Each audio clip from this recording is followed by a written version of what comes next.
صحي تاريخ زشلما فتحي ددبيت الشما صحي زيت عربة كل شعن قهو ما يسمت كالميديا ددبيت النهو مسرتا حاجرة تقراي زرقاقت بأن مسرتا تكالات تعبر أما عدينا بالنرئين نعد حاجة تكالات هنا هاي تكالنا نحكز زعامة وراي سلازي ددبيت كتعنببن كتعبين شرحي تلاتنا كتلمتن ددبيت نحجز أبلا ددبيت نقول ددبيت ميديانا لسان حزبنا ددبيت تيفي بعود كخمبت زعامة وراي ددبيت ميديانا ميديا حزب تقراي ددبيت ميديا حزب تقراي ددبيت ميديا حزب تقراي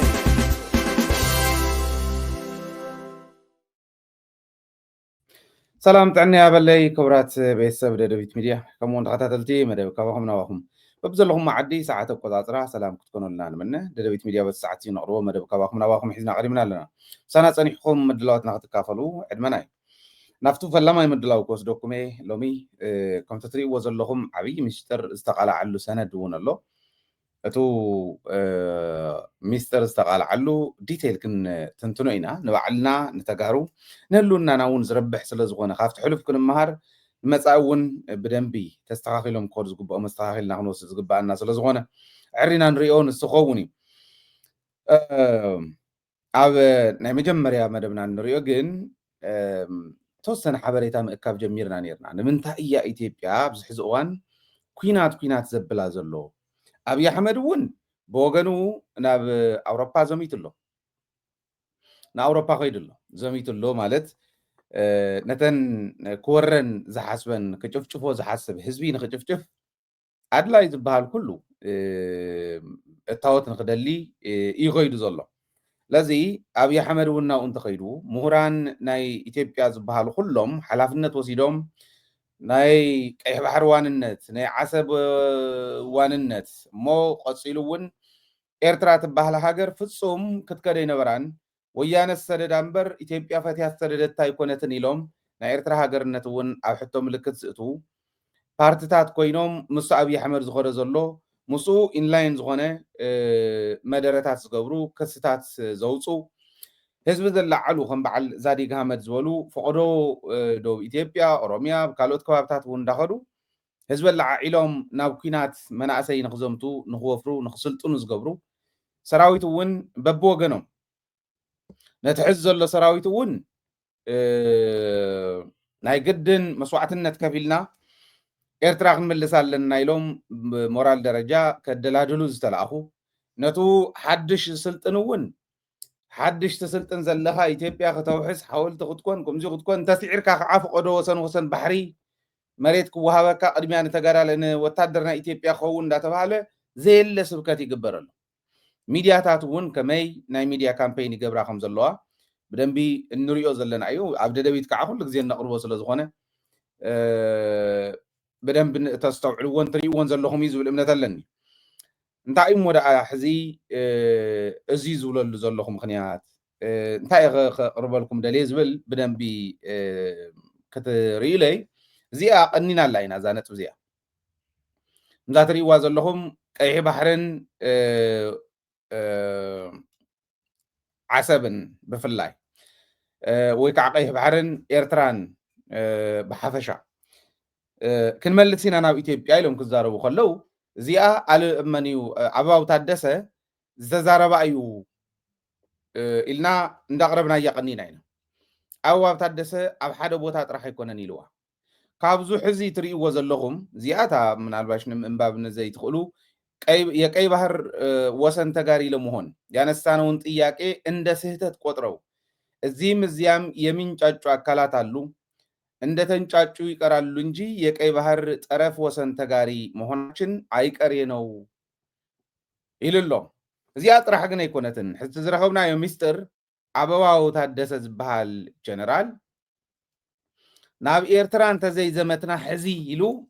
يوتوت كم زلو حيال كركر كم زغنيم مرحة سراويتي أمونغو مرحة سراويتي إثيوبيا حيال كركر كني أو حيال كركر زيو ዓበባው ናብ ኤርትራ ቶሎ ዘሚትና ቶሎ ዓድና መሬትና እንተዘይምለስና ነቲ ኤርትራ እዮም ዓድናን መሬትናን ዝብልዎ ዘሎ መሬትና እንተዘይምለስና ኢሉ ካብ ዝኹርኩር ዘሎ ነገራት ካብ ዘላዓዕሉ ዘለው ጀነራላት ናይ ኢትዮጵያ ሓደ እዩ ዓበባው ኣዲስ ኣበባ ኮይኑ ካብ ምምራሕ ወፃኢ ኣብ ግንባር ኮይኑ ዝመርሖ የለን ኣብተን ዝኣተወለን ግንባራት ኣበይ ኮይኑ ይመርሕ ከም ዝነበረ መረዳእታ እውን እንዳቅረብናዮ ስለ ዝነበርና ደደቢት ሚድያ ብዙሕ ዝኸብደ ኣይኮነን ንምርድኡ ግን ዓበባው ኣብዚ ሕዚ እዋን ንኤርትራ ሕዚ ኢና ክንወራ ንኽእል ኢሉ ከም ዝደፍእ ዘሎን ናቱ ሓሳብ ከዓ ብደንቢ ተቐባልነት ይረክብ ከም ዘሎን እውን መረዳእታ ረኺብና ጭቡጥ መረዳእታ ኢና ረኺብና ጽባሕ ንጎ ደደቢት ሚድያ እዚ ዝበልኩም መድዓብ የለ ኢልኩም ክትሓትና ትኽእሉ ኢኹም ኣብይ ኣሕመድ ብቕልጡፍ ናይ ኣውሮፓ ሃገራት ክእምን ዝኸደሉ ሪኢኹም ኢኹም ነዚ ሓድሽ ተመረፀ ናይ ካቶሊክ ጳጳስ እንተይተረፈ ቡና ምፅልካ ማዕረ ምፅልካ ኢሉ ከምዚ ኣዲ እንዳቦኣ ክትጥይቕ ትኸይድ መርዓት ሃንዛ ተሸኪማ ከምኡ ዝበለ ጠስሚ ገለታት ተሰኻኺማ ትመፅእ ከምኡ ተሰኪሙ ከይዱ ይሄው ኢሉ በቃ ምስከድና እውን ክተስታውሰና ምእንታን ቃል በቃል ዝብሎ ዝነበረ እዩ ምስከድና እውን ክተስታውሰና ምእንታን ዝሒዝና መፂና ኮፊ ኣረቢካ ንሕና ኢና ሰብዋንኡ ማዓር እውን ኦርጋኒክ ናይ ዓድና ይሄው ኢሉ ዘረከበሉ እቲ ቪድዮ እንዳረኣኹሞ ነርኩም ኢኹም እንተዘይኮይኑ ድሓር እውን ክነሪኦ ንኽእል ኢና እቲ ቪድዮ ኣብይ ኣሕመድ ኣብዚ ሕዚ እዋን ንኣውሮፓ ዝኸደሉን ነቶም ክእምኖም ዝኽእል ሃገራት ዝእምነሉ ዘሎን ድሮንሃውን ጥይታውን ይኻል የብሉ እንተዘይሓገዝኩምን እውን ንኤርትራ ክወርር ከለኹ ሃገር ወሪርካ ብዝብል ካሊእ ናይ ዲፕሎማሲ ውድቀት ክመፀና ይደልን እሞ ንሱ ከይትገብሩ ብኡ ሓግዙን ይኢቱ ዘረባ እዚኣ ክብል ይኸይዱ እዚኣ ክብል ይኸይዱ ጥራሕ እንተይኮነ ኣብ ኢትዮጵያ ውሽጢ ኮይኖም ዝገብርዎ ዘለው ንሪኦ ኣለና ኣብ ወፃእ ዘለው ምሁራን ናይ ኢትዮጵያ ዝገብርዎ ዘለው እውን ንሪኦ ኣለና እንታይ ይብሉ ከም ዘለው ንሪኦ ኣለና እእሚንና ወዲእና ኢና ኢሎም ኣብ ዝሓለፈ እውን ንርኢናኩም ኢና እእሚንና ወዲእና ኢና ኤርትራ መሬትና ሒዛ ዝኸደት ፍጹም ናይ ወያነ ድሌት ተዘይኮይኑ ኢትዮጵያ ከም ዘይፈቐደት እእሚንና ወዲእና ኢና ዓሰብ ንኢትዮጵያ ከም ዝግባእ እእሚንና ወዲእና ኢና ዓሰብ ይኹን ካሊእ ይኹን እምብልና ዋላ እንተኢሎም ግን ናይ ባሕር ወደብ 120-130 ሚልዮን ህዝቢ ዝሓዘት ሃገር ናይ ባሕር ወደብ ከም ዘድልያ እእሚንና ወዲእና ኢና ጥራሕ ዳሜጅንግ ብዘይኮነ መንገዲ ወድእዎ እዮም ዝብሉና ዘለው እዮም ዝብሉ እዚ ዝብልዎ ዘለው እየ ዝዛረብ ዘለኹ ሓድሽ ነገር ኣይኮነን ግን ተሓዳሽ ነገር እንታይ እያ ኣበባው ታደሰ ዝበሃል ጀነራል ምስ ካልኦት ጀነራላት ኮይኑ ንሱ ዝመርሖ እቲ ቲም ኣበባው እንተኢልና ቶም ካልኦት ትሕቲኡ ዘለው ፍሉጣት ስለ ዝኾኑ እዚ ትግራይ ክትውረር ኣለዋ ንቐደም ትግራይ ትውረረሉ ናብ ኤርትራ ምሕለፍ መንገዲ ክርከብ ስለ ዝድለ እዩ ብዓሰብ ብዓፋር ገይሮም ብቡርየ ገይሮም ሸጠጥ ዝበለት ኤርትራ ብኡ ገይሮም እያ ንላዕሊ ነስመራ ክበፅሑ ከም ዘይኽእሉ ይፈልጡ እዮም ናይ ማለት ሚሊተሪ ስትራቴጂ ዋላ ክንድቶም ዕንቁ ጀነራላት ትግራይ እንተዘይኮነ ብዝተወሰነ መልክዑ ካብኦም ተምሃርዎ ስለ ዘለዎ እዚ ይፈልጡ እዮም ስለዚ ብትግራይ ጌርካ ክእቶ ክኽእል ኣለዎ ናብ ኤርትራ ብምዕራብ ከይናኣቱ ፋኖ ዝበሃል እኒሄ ብዓፋር ከይናኣቱ ብኡ ጌርካ ኤርትራ ኣብ ሓፂር እዋን ከምቲ እንደልዩ ክትሓዘ ይትኽእልን ስለዚ ትግራይ ክትውረር ኣለዋ እዩ ናይዚ ሚንስ ኢሎም ዘቕመጥዎም ከም ፃልኩም እዩ ሓደ ክልተ ኢለ እንተሎ ሓድሽ ፓርቲ ብህፁፅ ንኽጣየሽ ብምግባር ዝገበርዎ ኸይዲ ክመፀልኩም እየ እዚ እውን ህዝቢ ትግራይ ክነቅሕ ኣለዎ ህዝቢ ኤርትራ ክነቅሕ ኣለዎ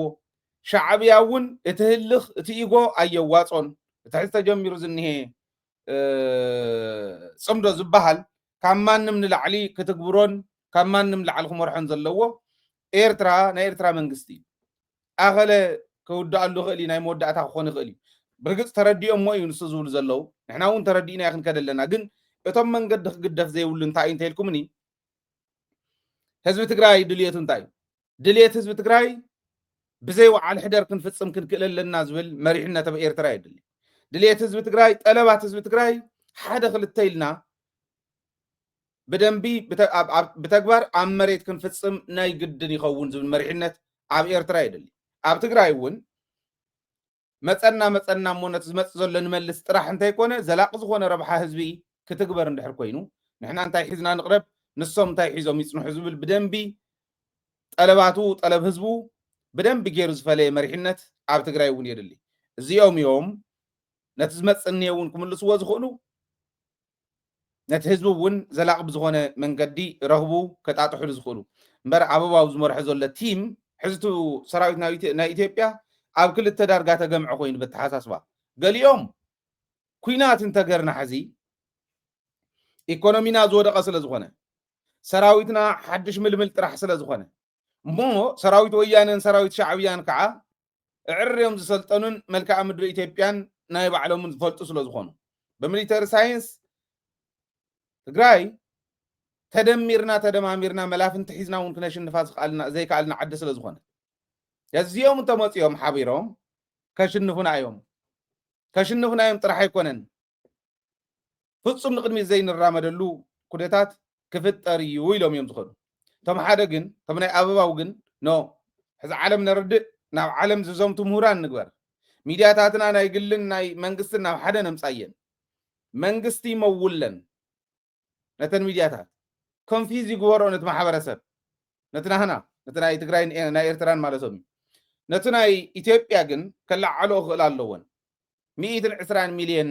ህዝቢ ዝሓዘት እሞ መብዛሕትኡ መንእሰይ ዝኾነላ ዓዲ ብኸምዚዩ ክትፈርሕ የብላን እዚኦ ንገብር ኣለና ኢሎም ኣብይ ኣሕመድ እውን ነዚ ተቐቢሉ እዮም ዝኸዱ ዘለዉ ኣብ ቀረባ እዋን ምንም ጥርጥር የብለይን ኣብ ቀረባ እዋን ዝጅምርዎ ስለ ዝኾነ ጥንቃቐታት የድሊ ዝብል ከቕምጥ ደልየ ነዚ መሳርሒ ኢሎም ዘቕመጥዎ ናይ ትግራይ ጀነራላት ቅድሚ ሕዚ እውን ተዛሪብና ነርና ኣስታውሱ ደደቢት ሚድያ መረዳእታ ዘይብልና ፍጹም ተዛሪብና ይንፈልጥን ኣይንዛረብን ቅድሚ ሕዚ ኢልና ኢና መልክዓ ምድሪ ናይ ኤርትራ ዝፈልጥዎ ጀነራላትኩም ስለ ዝኾኑ ሃቡ ንበሉ እንድሕር ዘይትሕግዙን ሰራዊትኩም ድሕር ዘይሕግዘኒ ናይ ኤርትራ መልክዓ ምድሪ ዝፈልጥ ናትኩም ሰራዊት ስለ ዝኾነ ናትኩም ኣመራርሓ ስለ ዝኾነ ጥራሕ ኣመራርሓ እውን ኢልዎም ነይሩ ኖ ኢሎሞ መንባር ካብ ርሑቕ ንኸውን ኣብዚ ኮይንና ብድሮንን ብኻሊእን ክንወግእ ኢሎም እምቢ ኢሎሞ ድሕሪ ዝወሰድዎ ስጉምቲ እንታይ ኣብ ዓፋር ኮይኖም ዝኾኑ ቆልዑ ገንዘብ ሂቦም ናይ ትግራይ ብፍላይ ኣርሚ ሰብዓ ዘለኹም ኣብ ውሽጢ ትግራይ እውን ኣብ ሰላም ዝነበርኩም እዚኦም ናይ ጦር መኮንናት እዮም ጦርነት ዝፈልጡ እዮም ተመኩሮ ዘለዎም እዮም ስለዚ ኣንቱም ናይ ኢትዮጵያ መከላከያ ኣባላት ነርኩም ድሕሪ ናብ ዓቃብ ሰላም ከድኩም ገንዘብኩም ዘይወሰድኩም ክትወስዱ ንዑ ክወሃበኩም ተባሂልና ዓፋር ከይዶም ተወሰነ ሂቦም ዕሸሞም እቶም ገንዘብ ሃቡ ተባሂሎም ተሰደዱ ኣታሊሎም ተወሰነ ገንዘብ 40 ሚልዮን ንባዕሎም 35 ሚልዮን ከዓነቶም ዝመፁ ገንዘብ ተቀበልዎም 50,000 ገለ ሽሕ ተቀበልዎም ነዚኦም ሂቦም እስካዕ 100,000 እውን ዝሃብዎም ኣለው ነዚኦም ሂቦም ተረፈ ሒዞም ምስ ከዱ ኩነታት ኣይተሳኽዕን ንሱ ዘይተሳኽዕ ምስ ተረፈ ካብ ትግራይ እንዳወፀ ቲዲኤፍ ዝነበረ ኣብ ዓፋር ንኽጠራቐም ገይሮሞ ኣንታ ግደፍ እዚኣ ሓዝዋ ስልጥን ኣለዎ ዓፋር እንዳበልና ስቂሎም ናህና እዚ ገይሮም ነቶም ዓፋር ኣኪቦሞም ዝነበሩ ሕዚ ክንብትኖም ምስ በልና ኣልዒሎም ናብ ወሲዶሞ ነቶም ዘይሰልጠኑ ናብ ማሰልጠኛ ናብ በዓል ብላቴ ናብ በዓል ህርሶ ናብ በዓል ጦላይ ናብ በዓል ብርሸለቆ በቲኖሞ ነቶም ዘይሰልጠኑ ሓደሽቲ መናእሰይ መልሙሉ እንዳተባሃለ በዓል ሃፍቲ ኺረስ በዓል ረዳእ ሓለፎም ዘላዓልዎ ዝነበሩ ንዖም ናብ ማሰልጠኛ እትየሞ ነቶም ዝሰልጠኑ ነናብ ግንባር ወሲዶም ቶም ዝሰልጠኑ ኣዛዕተውሉ ግንባር ሓደ ብፀለምቲ ከባቢ ዘሎ ብተግባር ፍልፍላትና ከይዶም ዘረጋገፅዎ ዝነግረኩም ዘሎ ብተግባር ናብ ከባቢ 50 ዝኾኑ ናብ ናይ ፀለምቲ ግንባር ወሲዶሞ ኣብኡ እትየሞ ኣብኡ ከም ዘለው ብዓይንና ዘኣረጋጊፅና ኢሎም ዝሓበሩና ፍልፍላትና መሰረት ገይረ ዝነግረኩም ዘሎ ከይድካ ምርጋፅ እውን ዝከኣል ስለ ዝኾነ ናብ ካሊእ እውን ሰዲዶም እዮም ናብ ካልኦት ግንባራት እውን ሰዲዶም እዮም ብፀለምቲ ጥራሕ ኣይኮነን እዚ ገይሮም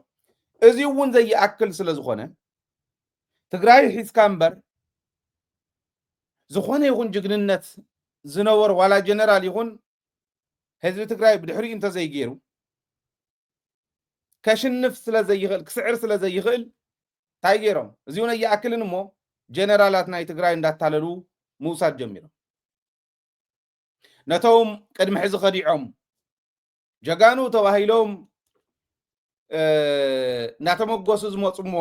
ጀጋንዮም ተባሂሉ ንዕኦም ተታሒዙ ንደቡብ ትግራይ መፅዩ ዳር ሕርየቶም ሰረኣዮም በትሪ ወያነ ተመሊሶም ዝሃደሙ ንዕኦም እውን ሒዙ እምንዎም ነዞም ጀነራላት ነቶም ምስ ወያነ ቁርብትላን ቅርሕንቲ ዘለዎም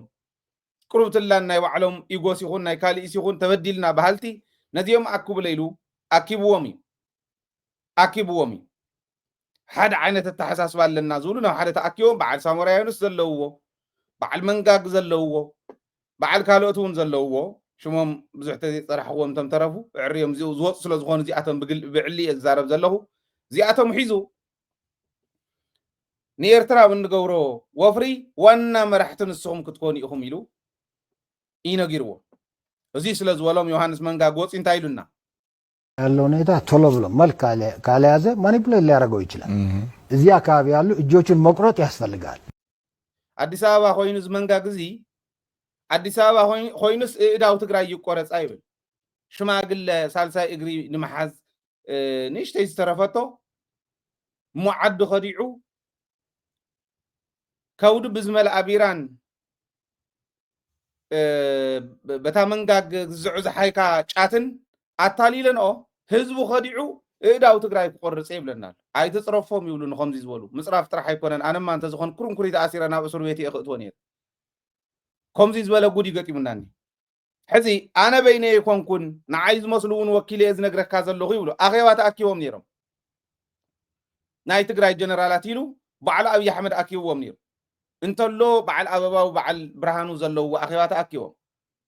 ኤርትራ እንተወሪሩ የኤርትራ መሬት የማናቀው መሬት የላቸውም ኤርትራ ናይ ትግራይ መሬት እውን ዘይንፈልጦ የለን ስለዚህ ንሕና እንመርሖ ሰራዊት እንተኮይኑ እታት መጽታ እንደልያ ክንገብራ ንኽእል ኢና ኢሎም እሚኖም በቃ እኔ ብቻ ሳልሆን መሰሎች እኔን የሚመስሉ ሰዎችም ወክዬ ነው ምነግርህ ይብል ኪን ተዛረብና ሚዲያ ውጻይ ተዋይ ተዘራረብዎ እዩ ዝነግረና ዘሎ ናብ ግንባር ክኸዱ ምዃኖም ግንባር ክኸዱ ከዓ ትግራይ ደምሲሶም ናብ ኤርትራ ንምኻድ እቲ ዕላማ ትግራይ እውን ንኽድምስስ ኤርትራ እውን ንኽድምስስ ተላዒለ ኣለኹ ይብለና መኒዩ መንጋግ እኔ በኢትዮጵያ ውስጥ በሚደረግ ግጭት ጭራሽ እጄ አላስገባም። መንግስትም ያውቃል። ከውጭ ጋር በተያያዘ ከሆነ ሻዕቢያ ጋር ጥምረት ብለን እንመጣለን ሲሉ መንግስት ባይጠራኝም እኔ እሄዳለሁ። ግን እኔ ብቻ ሳይሆን ልንገር እንደኔ ያሉ በጣም ብዙ ሰዎች አሉ እዚህ እኔ ብቻ ሳልሆን እንደሌ ያሉ በጣም ብዙ ሰዎች አሉ ይብል አኪብዎም ነሪ አነ ዝነግረኩም ዘለኹ ተአኪቦም እዮም ተዛተይሉ ተማኸሩሉ ዝነግረና ዘሎ ናይ ወይኑም ሲሉ ነሱ ሐሳቡ በኢትዮጵያ ዘይደራደር አይነት ሀገር ወዳዱ ተዋይሉ እንዲፍቱም ድል ቁርሱ ድል ሙስዑ እንዳበለ ዛሮም ዝነበረ ሀገር ወዳዱ ጀነራል ዮሐንስ ገለይሎም በዚ ገይሩ ኸይዱ እከለ በዚ ገይሩ ኸይዱ ክብል ከሎ ዮሐንስ ኣብ ግንባር ከም ዝነበረ ንትግራይ ክወግእ ነጊርና ኣብይ ኣሕመድ በኢትዮጵያ ጉዳይ እጅ ያስገብቻ ላቅም ይብለና በኢትዮጵያ ጉዳይ እጅ ያስገብቻ ላቅም ምባል እውን ውርደት ምዃኑ ግን አይፈለጠን ህዝቢ ትግራይ ህዝቡ ተቃለሰሉ ህዝቢ ተቃሊሱለይ ዝብሎ ምናልባሽ ተቃልስ እንታይ ከም ዝነበረ ሕቶ ምልክት ውሽጢ ክንእቱ እንዲገርና ነቲ ህዝቢ ንሱ ክወግእ ከም ዝመጽ ኣብይ ኣሕመድ ነጊርና ድል ቁርሱ ድል ምሳው እንዳበለ እንትዛረብ ከሎ ሀገር ወዳድ ዮሐንስ ገብረ መስቀል በዚህ በኩል ገባ ገለ እንዳለ ይነግረና ነኝ ኣብ ኢትዮጵያ ጉዳይ ኢቱን ይብል ነዚ ትግራይ ጨፍጭፍካ ኢኻ ተሓታቲ ኢኻ ሎሚ ይኮነን ጽባሕ ንጎሆ ዋጋ ተኸፍለሉ ከም ምዃኑ ምንም ጥርጥር የብለን ግን እኔ የኢትዮጵያ መንግስት ባይጠራኝም እኔ ሄዳለሁ ይሉ ወንጀል ምዃኑ ይፈለጠን ዝዛረቦ ዘሎ ግን ወንጀልነቱ ጥራሕ አይኮነን ኣነ ክነግረኩም ደልየ ዮሐንስ ገብረ መስቀል ጥራሕ እንታይ ኮነስ ካልኦት እውን በዓል ሳሙራ እውን ዘለውዎ ተኣኪቦም እዮም ወሲኖም እዮም ወዲኦም እዮም ነይሮም በዓል ሳሙራ ወፂኦም ከኤርትራ ጋር ጥምረት ምናምን የሚሉት ገለመለ ክብል ከሎ ሳሙራ እውን ነቲ መኸተና ክንቋሽሽ ከሎ ንሱ እንዳመርሖ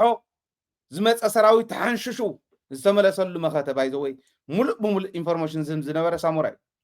ኣብዛ በዓት እዚ ኣድለይዎም ኣብዛ ጎበዚ ኣድለይዎም እንዳበለ ናይ ቀደም ታሪክ እንዳስታወሰ ኣይጠፋኣናን ተወንጀል ጽባሕ ንጎዋጋ ዝኸፍሉሉ እዩ ግን ተኣኪቦም እዮም ሕዚ እየ ዝብል ዘለኹ ዮሐንስ ገብረ መስቀል ዮሐንስ መንጋግ ዝነግረና ዘሎ ተኣኪቦም ዝወሰንዎ እዩ ወንጀል ምዃኑ ካብ ባዕሉ ሓሊፉ ጽባሕ ናብ ካሊእ እውን ዝተርፍ ምናልባሽ መከረኛ ደቁ ዝተርፍ ደቂ ባንዳ ክበሃሉ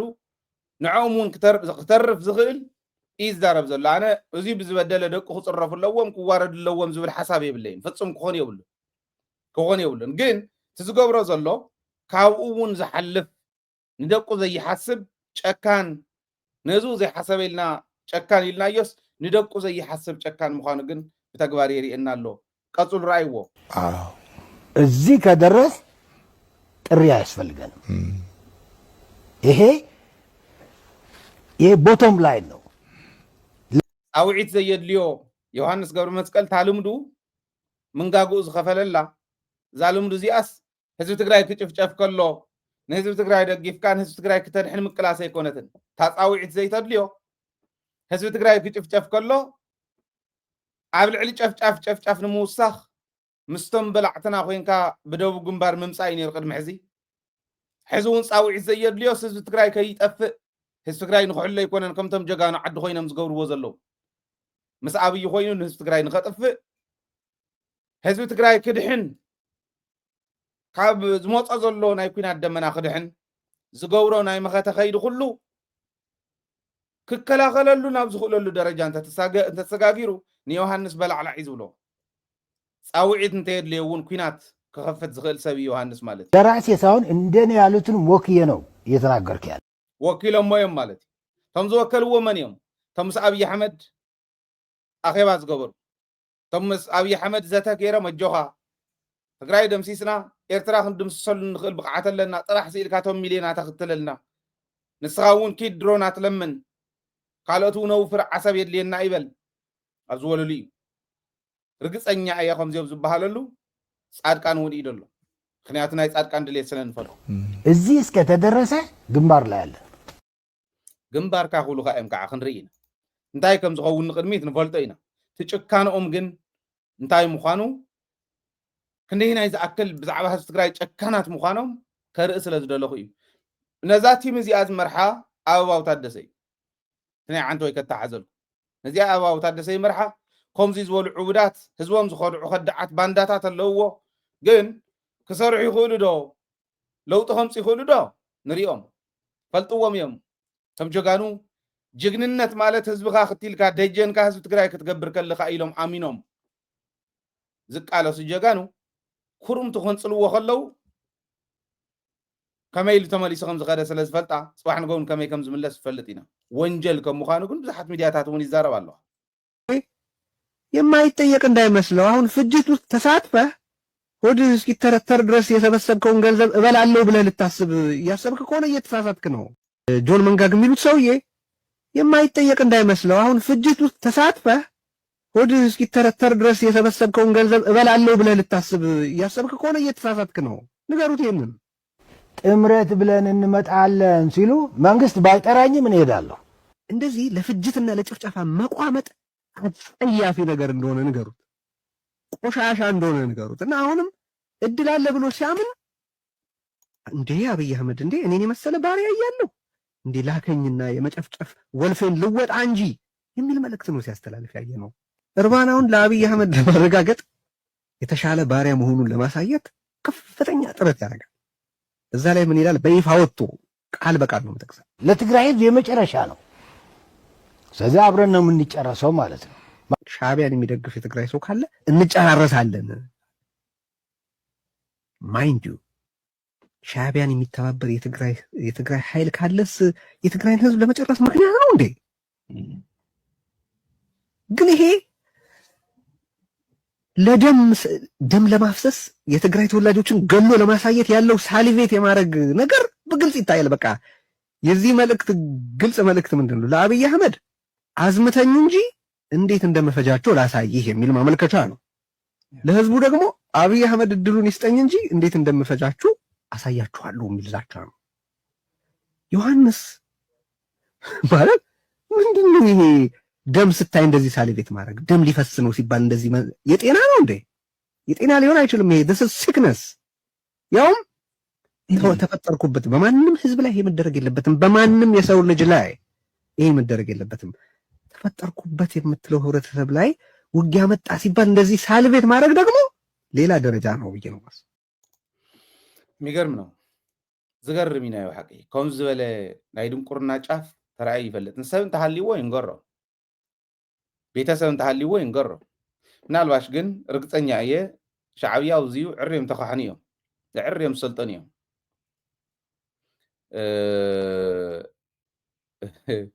ገና እንተ መጻኻ ኹልዎ ኹልዮ ተንዛሃርፈን ተናውኮም ዚ ዓይነት ናይ ድንቁርና ውሳነ ንኽውስን ዝገበሮ ገንዘቡ እንታይ በልዕ እንታይ ረአየን ከይጠፍእ ከምኡ ይበሃል ነውሪ እዩ በልዎ እንተ ንሕና ጸላእትና እውን ፈልጥዎ እዮም ህዝቢ ትግራይ ንመንነቱ ንኽብሩ ፍጹም ሂቦ ይፈልጥን ኣብ ዝኾነ ይኹን ታሪክ መስዋዕትነት ንኸፍል ኢና ንሱ ዲቱ ቤስት ወይ ጸላኢኻ ንምክልኻል ከከራኽረና ይኽእል እዩ ኣነ እውን ካሊእ ሚንስ ክድለ ኣለዎ ባህል እየ ኣብ ግንባር ከይዱ ኣርዑት መግዛእቲ ናብ ልዕሊኻ ክስቕልልካ እየ ንዝበለ ጸላእቲ ግን እንታይ ደምሰሰ ተመለሰሉ ግዜ የለን ንገሩኒ እንተረኺብኩም የለን ማንም ክመጽእ ይኽእል እዩ መስዋዕትነት ከፊሉ መንነቱ እንዳኽበረ ዝመጽእ ሓድሽ ኣይኮነን ሓድሽ ክኸውን እንተኾይኑ ሕዚ ንሕና ንሳቶም ኣብ ዝኸፈትሉና ምእታው እንተይኮነ ንሶም እንተይከፈትዎ ማዕዲና ምምላስ ክንክእል ኣለና ኣብቲ ናይ እቲ ምሽጥር ተቓሊዑ ዝብሎ ዘለኹ ናብኡ ክንደይ ትሕዝቶ ኣለኹ ንከዶ ኢና ተመራሕትና ግን ተመራሕቲ ሰራዊትና ግን ክበልዓኩም እየ ህዝብኹም ክበልዓልኩም እየ ንዝበሎም እዮም ዳር ሕርየቱ ዘርእዩ እምበር ሰላም ዝደልዩ ብግብረ ገብነት ዝዓበዩ አንደበተ ርቱዕ ዝኾኑ ኦኬ ሊደርሽፖም እውን ብካሪዝማ ዝፍለጥ ሰብኣውነት ተማሂሮም ብሰብኣውነቶም ዝፍለጡ ብስሩ እውን ሃይማኖቶም ክብሮም መንነቶም ባህሎም ኩሉ ብፍሉይ ተረዲኦም ዝቃለሱ እዮም ቶም መራሕትና ኳል ሓደ ግዜ ገሊኦም ዲያቆናት እዮም ነይሮም እንዳበል ክዛረብ ከለኹ ኮመንት ዝህቡ ነይሮም ኣጋጣሚ ኮይኑ ባዕሉ ተዛሪብዋ ጀነራል ምግበይለ ስለዝነበርኩ ኣስታዊስኩምኒ አጋጣሚ ዲያቆን እውን ስለዝነበርኩ ኣስታዊስኩምኒ ናይ ቤተ ክህነት ሰባት ምናልባሽ ንገለገል ይኹም ብዕድመ ይበልፀኩም ይኸውን ናይ ቤተ ክህነት ዲያቆን እየ ነይረና ተዛረብኩሞ ዝማረ ካብ ልቢ መሲጥኒ ክብሪ ሃበልና ምክንያቱ ሃይማኖትና ማለት ክብርና እዩ ስኢሉ ኣይኮነን ናይ ትግራይ ሃይማኖት ኩሉ ሙስሊምና ይኹን ክርስትና ስኢሉ ሃይማኖት ይመስለ ሰብ ኣይኮን ጥራሕ ኣይኮነን ቋንቋና እዩ ባህልና እዩ ታሪክና እዩ መንነትና እዩ ተጋሩ ንግለጽ ቡይና ፖለቲካ መንግስቲ ምናምን ዝመጸ ድሓሪ ዓዲ ዘመሓድሮ ዝነበረ ቀደም ሃይማኖት እዩ ስለዚህ ብቀጥታ ምስ ናይ ተጋሩ ህይወት ተተሓዘ ቀሊል ኣይኮነን ቀደም ዝኾነ ፀገም ገጥመና ከሎ ዓዲ ይከብል ከሎ ነጋሪት ወቂዐ መቅሽቲ እዮም ዓዲ ተኻለኸሉ ዝብል ነይሩ ስለዚህ ስኢሉ ናይ ሃይማኖት ጥራሕ ኣይኮነን ምስ መንነትና ተተሓዘ እዩ ናይ ምስልምና ይኹን ናይ ክርስትና ምስ መንነትና ተተሓዘ እዩ ምስ ቋንቋና ምስ ባህልና ምስ ታሪክና ምስ ጅግንነትና ምስ ዓዲ ንምስራት ምስ ኩሉ ተተሓዘ እዚ ሃይማኖት እዩ ስለዚህ ቅርስና እዩ ንኩላና ደስ ከም ዝብለና እርግጠኛ ዲያቆን ነይረ ኢልኩም ዲያቆን ነይሩ ከዓ ኢልኩም ነይረ ኣነ በደንቢ ሓደ ግዜ ኮመንት ህቡ ዝነበርኩም ኣብዚ ነይኩም ትመልስ ንምባል ዝኣክል እዩ አንደበቶም ስነ ምግባሮም ፍሉጥ ዝኾኑ እዮም ህዝቦም ክበልዓሎም ዝመጽእ ሓይል እንተሃሊ ግን ኣብ መሬቶም ድኹዕ ዝገብሩ እዮም ዮሃንስ እውን ድኹዕ ዝኾነላ ግዜ ግዲ ቀሪባስ ክንጨፋጨፍ ኢና ኣብኣ ክንኳሳተር ኢና ኢሉ ገና መንክእ ትወካ ተኾነኡ እንዳሃለኻ ተዘይኮነ ግን ክጭፍጭፍ ኢልካ እንተኣቲኻ መን ምዃኖም ስለትፈልጦም ይእትውካ የውዕልካ ባህሊ እየ ባዕሎም ቶም ጸላእትና ቶም ታሪኻውያን ጸላእቲ ግን እቶም ተስፋሕፋሕቲ ግን ዝብልዎ ካሊእ ናታቶም ናይ ሚድያ መሳኽቱ እውን ዝብልዎ ካሊእ እቶም ኣክቲቪስታት ኢና ኣብቲ ነፍቲ እንዳሓምዘቑ ዝነበሩ እውን ተለቱ ማለት ዋላቶም መተሓዘ ዘይብሉ ኣካይዳ ዝኸዱ ዝነበሩ ሕዚ እቲ ነገር እናተረድኦም እዚኣ ኮያ ክትኮን ንቐጻሊ እዚኣ ኮያ ትመጽእ ዘላ ኢሎም ይርዱ እዮም ናይ ትግራይ ናይ ህዝቢ ትግራይ ናይ ጦርነት ክእለት ናይ ህዝቢ ትግራይ ናይ ግዛእን ታሪክ ናይ ኤርትራ እውን ከምኡ ስለ ዝርድእዎ ከምዚ ይብሉ ትግሬዎች ደግሞ የወጣው ዛሬ በቴሌቪዥን ተነገረ እኛ ሞቱና ስቃዩ ስደቱ ረሃቡ ስለበዛብን አንዱ ነን አለ አንድ ሰዎች ነን አሉ እኔ ስምናለሁ እናንተ ስምናላችሁ እኮ አውቅ ነበር። ሁለቱ ትግሬዎች በምንም ተአምር እንደማይለያዩ የመጨረሻ አማራ ወደ ስልጣን ከመጣ ግባቸው አማራን ወደ ስልጣን እንዳይመጣና ማጥፋት ነው። ያኔ ይተባበሩ። ስለዚህ ማሐራና ስልጣን ከይመጽ ገለ ዝብል ጽኢሉ ናታቶም ዲስኩሪ ሁለቱ ትግሬዎች ዝብል ግን ትርጉም አለው። ክልቲኦም ተጋሩ ምዃንና ፈልጥና احنا ኮይና ተጋሩ ምዃንና መፍላጣዊና ዘብ ተጋሩ ምዃንና መፍላጥ ዛቤና ንሕና ኢና ኤርትራውያን ሓትና ክንብል ከለና ወዳና ሓትካ ነርና ዝብሉ ኣለው ሳተሙን ሕዚ ሓትና ምባል ምስ ጀመሩ ኣወዳንኩም ሓትና ይኾንኩም ዝብሉ በዚኡ እውን እኒው ዋላት መጠኑ ተፈላለየ እንትኾነ ትዕሽነት ኣባና እዩ ዘለዎ ሓደ ዝኾነ ህዝቢ ብተንኮሎም መቂሎም መኸብቅዑ ናብ ባልዕዎ ክዘልቁ ምድላዮም ሕዚ ናቱ ናይ ባዕሉ ዕሽነት እንተዘይኮይኑ ናታቶም ተንኮል ዘብቅዓሉ ግዜ ሕዚ ተጀሚሩ ዘሎ ጽምዶ ርትዓዊ ይኹን ኢልና ርትዓዊ ጽምዶ እንዳበልና ንኸደ ዘለና ኸይዲ ነዚኡ እዩ ትርጉም ርትዓዊ ጽምዶ ይኹን እንታይ ማለት እዩ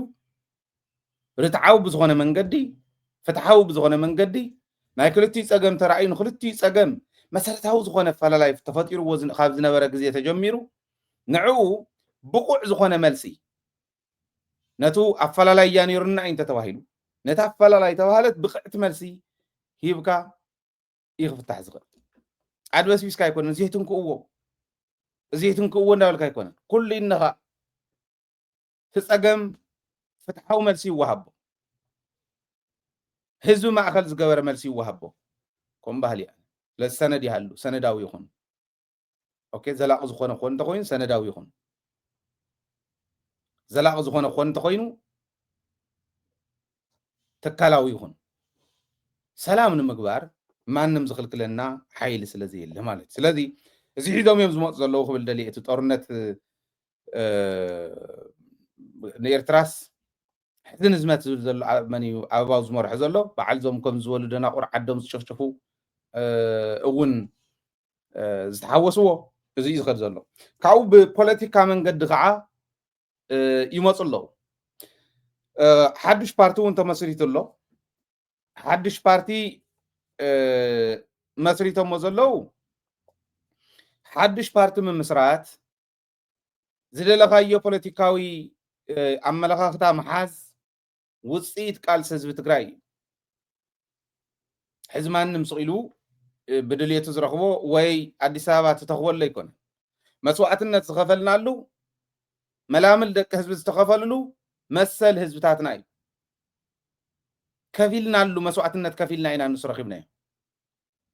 እዞም ሕዚ ፓርቲ መስረትና ዝብሉ ዘለዉ እውን ቀዲምና እንታይ ኢና ንብሎም ነርና ትግራይ ክተፍርሱ ሕወሓት ክተፍርሱ ካብ ክትፅዕሩ ዘይኸውን ነገር ናይ ባዕልኩም ፓርቲ መስሪትኩም ካብ ሕወሓት ዝፈልየና እሞ በዚ ተቐበለና ህዝቢ ትግራይ ምባል ይሕሸኩም ቅድሚ መንነትኩም ምቅልዑ ቅድሚ ህዝቢ ትግራይ ውርደትኩም ምፍላጡ ተኣርነቡ ተመለሱ እሞ ፓርቲኩም እንደጣይሹ ደይኮነ ንብሎም ነርና ሕወሓት ክነፍርስ ኢና ክብሉ ከለዉ ሪፎርም ክንገብር ብዝብል ሽም ከምኡ ዶ ንብሎም ነርና ሓቀይ ኣይገበርዎን ናይ መወዳእታ ሓይል ኣቦኦም ገጢሞም ሕወሓት ከፍርሱ ሕወሓት ግለሰባት ኣይኮነን ሕወሓት ዝኾነ ግኡዝ ነገር ድፍእ ቢልካ ተውድቆ ኣይኮነን ሕወሓት ኣተሓሳስባ እዩ ሕወሓት መንእሰይ ትግራይ ኣሎ ሕወሓት ህዝቢ ትግራይ ኣሎ ኣብ ህዝቢ ዘሎ ኣተሓሳስባ ክተውፅእ ነቲ ህዝቢ ዝበለፀ ነገር ሒዝካ ኣለኹም ዝመፀኻ ክተርኢ እምበር ኣፍሪስካ ዳሕዲሕኻ ንስኻ ዝደለኻዮ ክትገብር ኣይትኽእልን እሞ ከዓ ኣብ ህዝቢ ትግራይ ውሽጢ ኮንካ ይከኣልን ኢልናዮም እዚ ኢልናዮም ብለ ኢሎም ህዝቢ ትግራይ እስካዕ ዛዕለት እዚኣ ዝኸፍሎ ዘሎ መስዋዕትነት ንክኸፍል ምክንያት ኮይኑ ፀላእቲ ከም ድላዮም ቸቸ ንኽብልዎ መሬቱ ከየምልስ ተመዛበልቱ ከይምለሱ ምክንያት ኮይኑ እዚኦም እንዳገበሩ ፀኒሖም ሕዚ ኣብ ዝሓለፈ ትግራይ ሊበራል ዲሞክራሲያዊ ፓርቲ ተሊድየፓ ኢሎም ኣቢሎም ጠቂዖም ነይሩ ህዝቢ ኮመንት ምስ ሃበ ሊበራል ዲሞክራሲ ዝብል ናበየናይ ሊበራሊዝም እዮም ዝኸዱ ዘለዉ ትግራይ ንምሻጥ እንዲት ዕላምኦም ትግራይ ሸጥካ ልክ ከምቲ ኣብይ ኣሕመድ ዝገብራ ዘሎ ኢትዮጵያ ሸይጥዋ እዩ ዳርጋ ትካላት ኢትዮጵያ ሳላ ይወደግ ዝተተኸላ መብዛሕትአን ሸይጥዎን እዩ ናይ ፕራይቬታይዜሽን ከይዱ እውን ኣብ ኢትዮጵያ ይኸደሎ ትርእይዎ ኣሎ ብሓያል ፍጥነት ተንትካላት ተሸይጠን ድህንነት ናይቲ ዓዲ ኣብ ኢድ እቶም ድህንነታት ተቆፃፂሮም ከም ድላዮም ክገብርዋ ዝደልዩ ዝነበሩ ኣትያ ኣላ ከምኡ ተኣቱላ ትግራይ እውን ዘለዋ ሪሶርስ ሃፍቲ ይፍለጥ እዩ ብርኪና ፋሶ እኮ ካሊእ ተኣምር ኣይኮነን ናይ ብርኪና ፋሶ መራሕቲ ብሓያል መፈንቅለ መንግስትን ዓርሰ ቅትለትን ሶሪ ናይ ሓውካ ናይ ምቕታል ናይ ኣሳሲኔሽን ስራሕትን እንዳሰርሑ ዝመፁ ካብ ቶማስ ሳንካራ ጀሚርኩም ቶማስ ሳንካራ ባዕሉ መፈንቅለ መንግስቲ ይመፅኡ መንእሰይ ነይሩ ግን ቀቲሎሞ ኣብ ብርኪና ፋሶ ብሓፂር እዋን ለውጢ ዘርአየ ነቲ ህዝቢ ሆፕ ተስፋ ዝመልኦ መራሒ ነይሩ ገና መንእሰይ መራሒ ኣብ እግሩ ዝስገደሉ መራሒ ትምስጋድ ፅቡቅ ይኮነን ዝብል ዘሎ ግን ከምኡ ነይሩ ለውጢ ስለ ዘምፀይ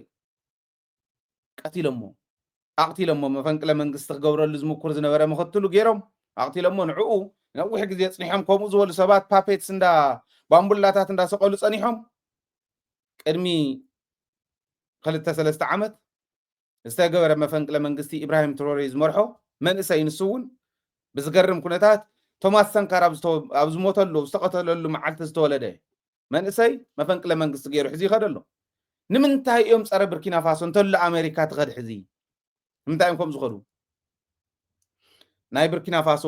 ሪሶርስ ፈረንሳይ ተወስዶ ነይራ ኣሜሪካ ተወስዶ ነይራ ካልኦት ምዕራባውያን እውን ሰብኣይ ሕዚ ሪሶርስና ንባዕልና ክወፅእ ከሎ እውን ብናይ ባዕልና ትካላት ኢንቨስትመንት እውን ንደቂ ዓዲ ቅድሚያ ኢሉ ምስ ሃበ ክበልዕዎ ኢሎም ሕዚ ብሓፍቱ ኣብ ፈረንሳይ ትነብር ሓፍቱ ከቕትልዎ ሚልዮናት ዶላራት 10 ሚልዮናት ዶላራት ሂቦማ ክትቀትሎ ከይዳ ተቃሊዓ ህዝቢ ስለ ዝሕልዎ እስካዕ ሕዝኒ ምናልባሽ ከጥፍዎ ክእሉ እዮም ግን ሌጋሲ ይሰርሑ እዩ ዝወድእ ንኣፍሪካ ዓብይ ተመክሮ እዩ ዝባ ዘሎ ኣሜሪካ ማዕቀብ ገይረልካ ኢላቶ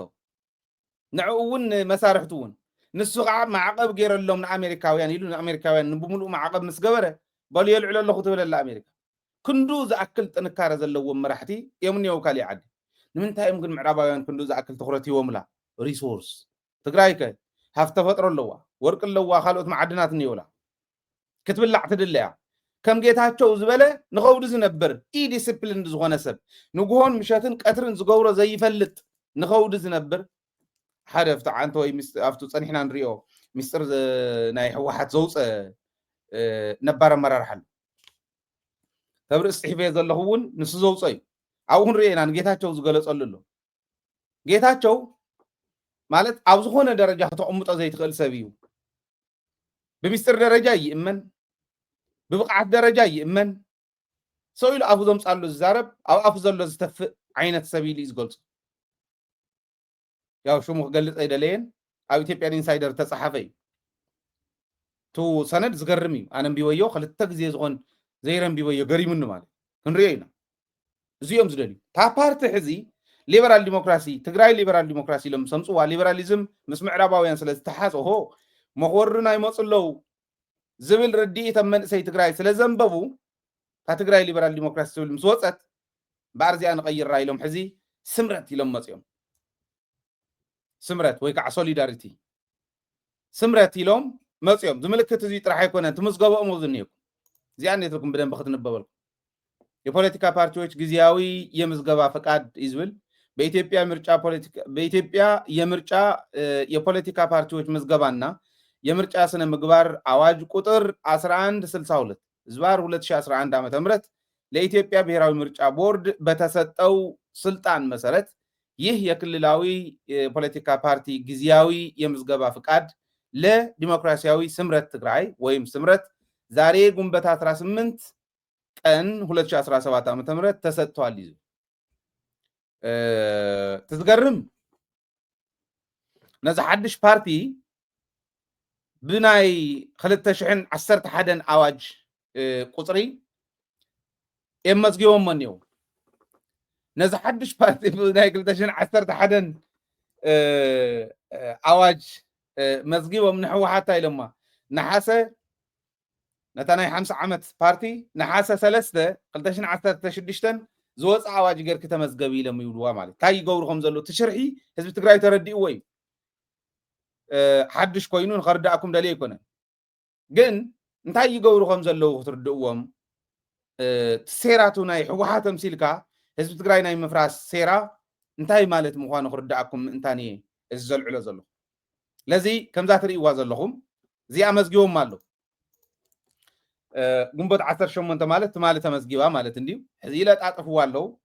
ስምረት ኢሎም ከምቲ ዝበልክዎ ፓርቲ ምምስራት ዝደለኻዮ ፖለቲካዊ መትከል ፖለቲካዊ ቅዋም ምኽታል ውፅኢት ቃልሲ ህዝቢ ትግራይ ሕወሓት ዝመርሓቶ ቃልሲ ህዝቢ ትግራይ ሓድሽ ኣይኮነን ንህዝቢ ትግራይ ግልፂ ትዛረቦ ዘሎ ሕወሓት ክበሃል ከሎ ግን በላዕላዕ ዝብሎም ብዙሓት ስለ ዝኾኑ ዕሪ በላዕላዕ ክብሎም እየ ዝዛረብ ዘሎ ዝመሰለካ ፖለቲካዊ መትከል ምኽታል ውፅኢት ቃልሲ ህዝቢ ትግራይ እዩ ሕወሓት ዝመርሓቶ ቃልሲ ቅድሚ ሕወሓት ደርግ የብ ኢትዮጵያ ውድብ ምምስራት ይትረፍ እሞ ተኣኪብካ ምኻድ 5-6 ኮንካ ተኣኪብካ ምኻድ እውን ዝኣገደ መንግስቲ ነይሩ ቢልዮነር ምዃን ይትረፍ እሞ ቢልዮነር ምዃን ይትረፍ እሞ ሓደ ሰብ ክህልዎ ዝኽእል ሃፍቲ ካብ 500,000 ዘይሓልፍ ገይሩ ዝቐየደ ሰብ ነይሩ ሃፍቲ ዝፈቐደት መሰል ዓርሰ ውሳነ ንኽህሉ ዝፈቐደት ጥራሕቲ ኣይኮነ ብመስዋዕትነት ህዝብን ብፅኑዕ ውድባዊ መሪሕነትን ናብዚ ዘብፅሐት ሕወሓት እያ እዚ ሕዚ ባንዳ እውን ተኣኪቡ ዕሱብ ባንዳ ፀረ ህዝቢ ሸያጥ ዓዱ ኩሉ ተኣኪቡ ፖለቲካዊ ቅዋሜ ዓዲ ንምፍራስ እየ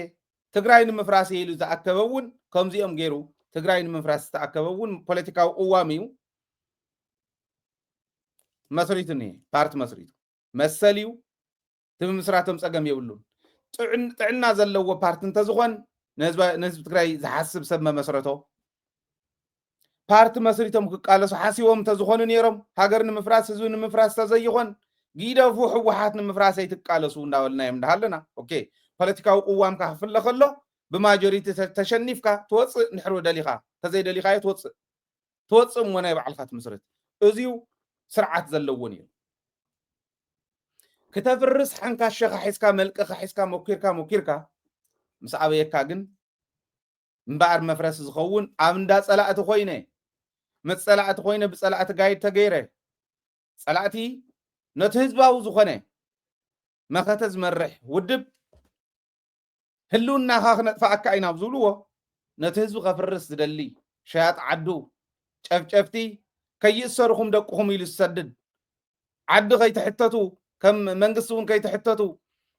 ኢሉ ምልክት ጀኖሳይድ ኣርዩ ዝወስድ ኣዴታቱ ዘድፍር ከም ኣቶም ነዚ ግን ኣኪቦም ንዓተ መስረት ኢሎሞ ፅቡቅ ከዓ መስረትዎ እዚ ናይ ብልፅግና ውላድ ብልፅግና ገልገል ብልፅግና እዮም እዚኦም ምንም ካሊእ ተኣምር የብሉን ናይ ብልፅግና ዒሊ እዩ ስምረት ይብል ሽሙ ፅቡቅ እዩ ሶሊዳሪቲ ማለት ስምረት ሕብረት ምናምን ሓድነት ገለ ማለት ሓቋፋይ ከምኡ ኢልካ እዩ ክትርጎም የሪኢኹም ክሓቕፉ ይትረፍ እሞ ክሕቀፉ እውን ዘይደልዩ ክሓቕፉ ይትረፍ እሞ ውዳበታት ኣጠናኺሮም ህዝቢ ትግራይ ክውድቡ ከሳግሩ ይትረፍ እሞ ውዳበታት ዘፍርሱ ፖለቲካዊ ውድብ እንታይነት ፈሊጦም ክምስርቱ ይትረፍ እሞ ፖለቲካዊ ውድብ እሞ ከዓ ናይ 50 ዓመት ውድብ ከፍርሱ ዝፅዕሩ ክብሪ ህዝቢ ክሕሉ ስምረት ሃልዩ ሰሚሩ ህዝቢ ትግራይ ክቃለስን ክሳገርን ክገብሩ ይትረፍ እሞ ህዝቦም ዝብትኑ ህዝቦም ዘዋርዱ ኣዴታቶም ዘዋርዱ ሰባት መስሪትና ኢሎም መፅኦም ከዓ መስረትኩም ፅቡቅ ግን ስለ ዝፈለጥናኩም ፀገም የለን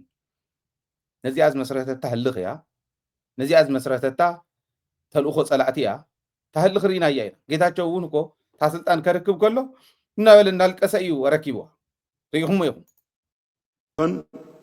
በእያንዳንዱ ዕለት 2 ዓመት ሙሉ በውስጥ ንትርክ ያሳለፍናቸው ጊዜዎች በተለያዩ ችግሮች ምክንያት በጦርነቱ ከፍተኛ ቁስል አይዞ ይልቅስ ይዘሎ ታመነጽሩና ዓመ ከልከል ይያ ስምዑ ለይ በደንብ ገይርኩም ስምዑ ለይ በደንብ ገይርኩም ስምዑ ለይ ልቕሶ እዩ ማለት ልቕሶ ስኢልቱ ዘረባ ልቕሶ ስለ ዝኾነ ይኮነን በደንብ ገይሩ እንዳተሓናነቆታ ስልጣን ከየረክብ እናበለ ብውሽጢ በደንብ ገይሩ ሒዙ እዚኣ ተዛሪብዋ ዕሪኹም ዘይስተውዓልኩም ላ እንትኾንኩም ስምዑዋ በደንብ አሁንም ቢሆን በእያንዳንዱ ዕለት 2 ዓመት ሙሉ በውስጥ ንትርክ ያሳለፍናቸው ጊዜዎች በተለያዩ ችግሮች ምክንያት በጦርነቱ ከፍተኛ ቁስል የደረሰበትን ህዝባችን ቁስል ላይ እንጨት እንደመስደድ የሚቆጠር ነው። በአሁኑ ሰዓት በዚህ አይነት አካሄድ እንድንቀጥል የወሰንን እንደሆነ አሁንም ህዝባችን ለተጨማሪ ችግር የምናጋለጥ ስለሆነ ይሄ ህዝብ ከማንም በላይ ሰላም የሚገባው ህዝብ መሆኑ እንደማንኛውም ኢትዮጵያዊ ሊደርሰው የሚገባ የለውጥ بخيات قيداتشو زي راكم ما تنيركم عريكم حزب تعذبكم ما تخونيهم كده قملكم ايه رايوا لقصو ايه ابصر بدنبي نوعات زلوا لقصو رايوا አሁንም ቢሆን በእያንዳንዱ ዕለት 2 ዓመት ሙሉ በውስጥ ንትርክ ያሳለፍናቸው ጊዜዎች በተለያዩ ችግሮች ምክንያት በጦርነቱ ከፍተኛ ቁስል የደረሰበትን ህዝባችን ቁስል ላይ እንጨት እንደመስደድ የሚቆጠር ነው። በአሁኑ ሰዓት በዚህ አይነት አካሄድ እንድንቀጥል የወሰንን እንደሆነ አሁንም ህዝባችን ለተጨማሪ ችግር የምናጋለጥ ስለሆነ ይሄ ህዝብ ከማንም በላይ ሰላም የሚገባው ህዝብ መሆኑ እንደማንኛውም ኢትዮጵያዊ ሊደርሰው የሚገባ የለውጥ እንደማንኛውም ኢትዮጵያውያን ኪዱ ናብ ገዛኹም ንሕና ግን ንሕና ኢና ሕዝስ ነፍሲ ትግራይ ዝሓዘነ ደ ይመስል ከምኡ ክብል ከሎ ስሳዕ ስልጣኑ ህልኹ ውርደቱ ዝተቃልዐሉ መድረክ እንዲ ነይሩ እንዳበኸየ ከምዚ ዘቕረቡ ግን ልብ በሉ ነዚ ትግራይ ዝሓስብ ሰብ እንተዝኾን ጌታቸው ክንዲ ድላዩ ዕንቅፋት እንተዝነብር ኣብ ትግራይ ኣይሕልፈካን ዝብል ዕንቅፋት እንተዝነብር ነይሩ ጌታቸው ከም ጌታቸው ሲ ልብ ኢልኩም ክትፈልጡ ለይ ዝደሊ ወላ ክንዲ ድላዩ ዝከላኸል ሰብ ጌታቸው ሓንቲ ስንዳሮ ከይስንድር ዝከላኸል ሰብ ነይሩም መንበል ኣይነበረን ብርግፅ ግን ነይሩ ንበሉ ኣብ ትግራይ ኮይኑ ህዝቢ ትግራይ ኣኪቡ ኣይንእከብን ዝበለ ህዝቢ ኣይነበረን ኣይትእክብን ዝበለ ሰብ እውን ኣይነበረን ኣይትእከቡን እንዳበለ ዝከላኸል ሰብ ስለ ዝነበረ ንክእክብ እውን ፀገም ኣይነበረ ካድረታት ሕወሓት ከይእከቡ መኪኖኦም ዝሕደጉ መኪኖኦም ሕዲጎም ወኬላ ዝኸልከሎ ወኬላ ከልኪሉ ንሱ 1,000 ሰብ ኣክብለ ኢሉ ኦቨርናይት ነክሱም ደው ኢሉ ናብ ሰለሙን መዓሾ ዝበሃል አንጭዋ ክልተ ዓንዴል ናብኡ ደው ኢሉ ኣክበለ ኢሉ 1,000 ሰብ ተኣኪቡ ሽረ ከይዱ እውን ኣይእከብን ኣይበለን ህዝቢ ዳውላታት ግን ነይሮም እሞቶም ዳውላታት ኣውርዶም ኢልዎ ዘይመረፆም ህዝቢ ማለት እዩ ህዝቢ ዝበለ ይዛረብ ዘሎ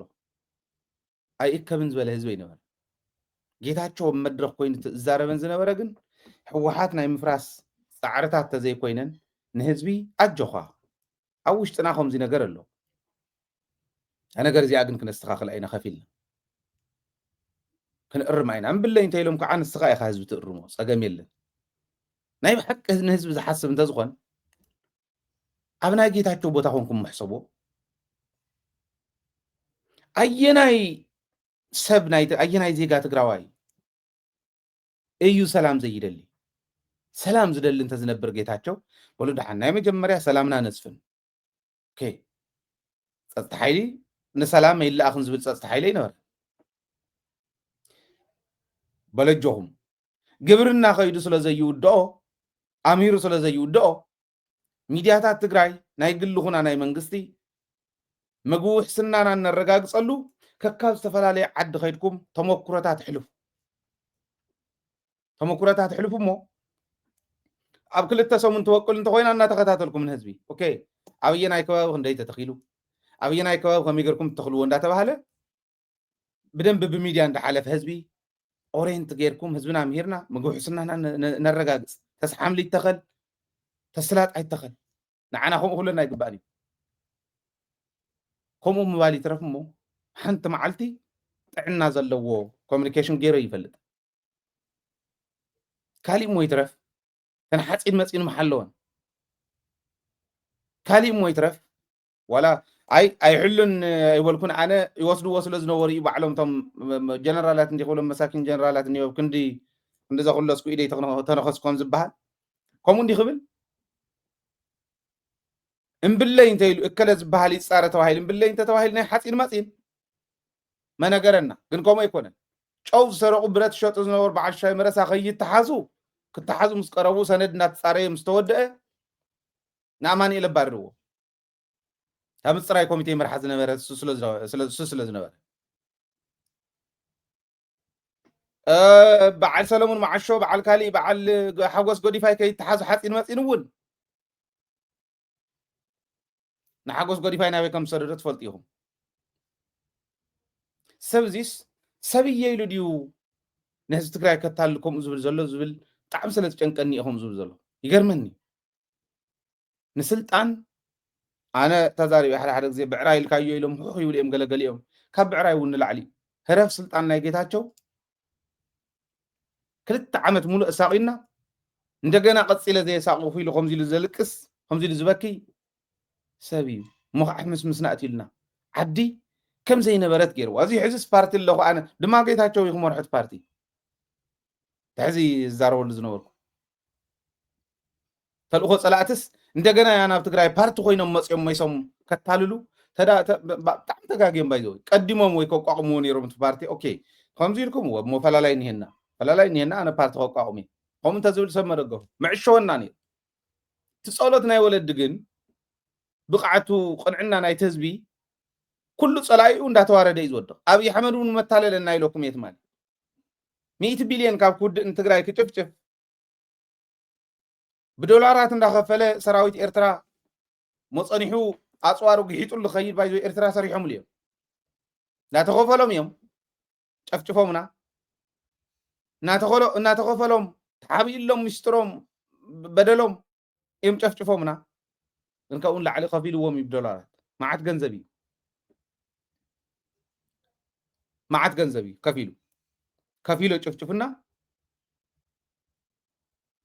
ኩሉ እቲ ገንዘብ እንተዝድመር ግን ንትግራይ ብዘይ ጥይት ክትማርኮ ዝነበርካ ብፍቅሪ ጥራሕ እዩ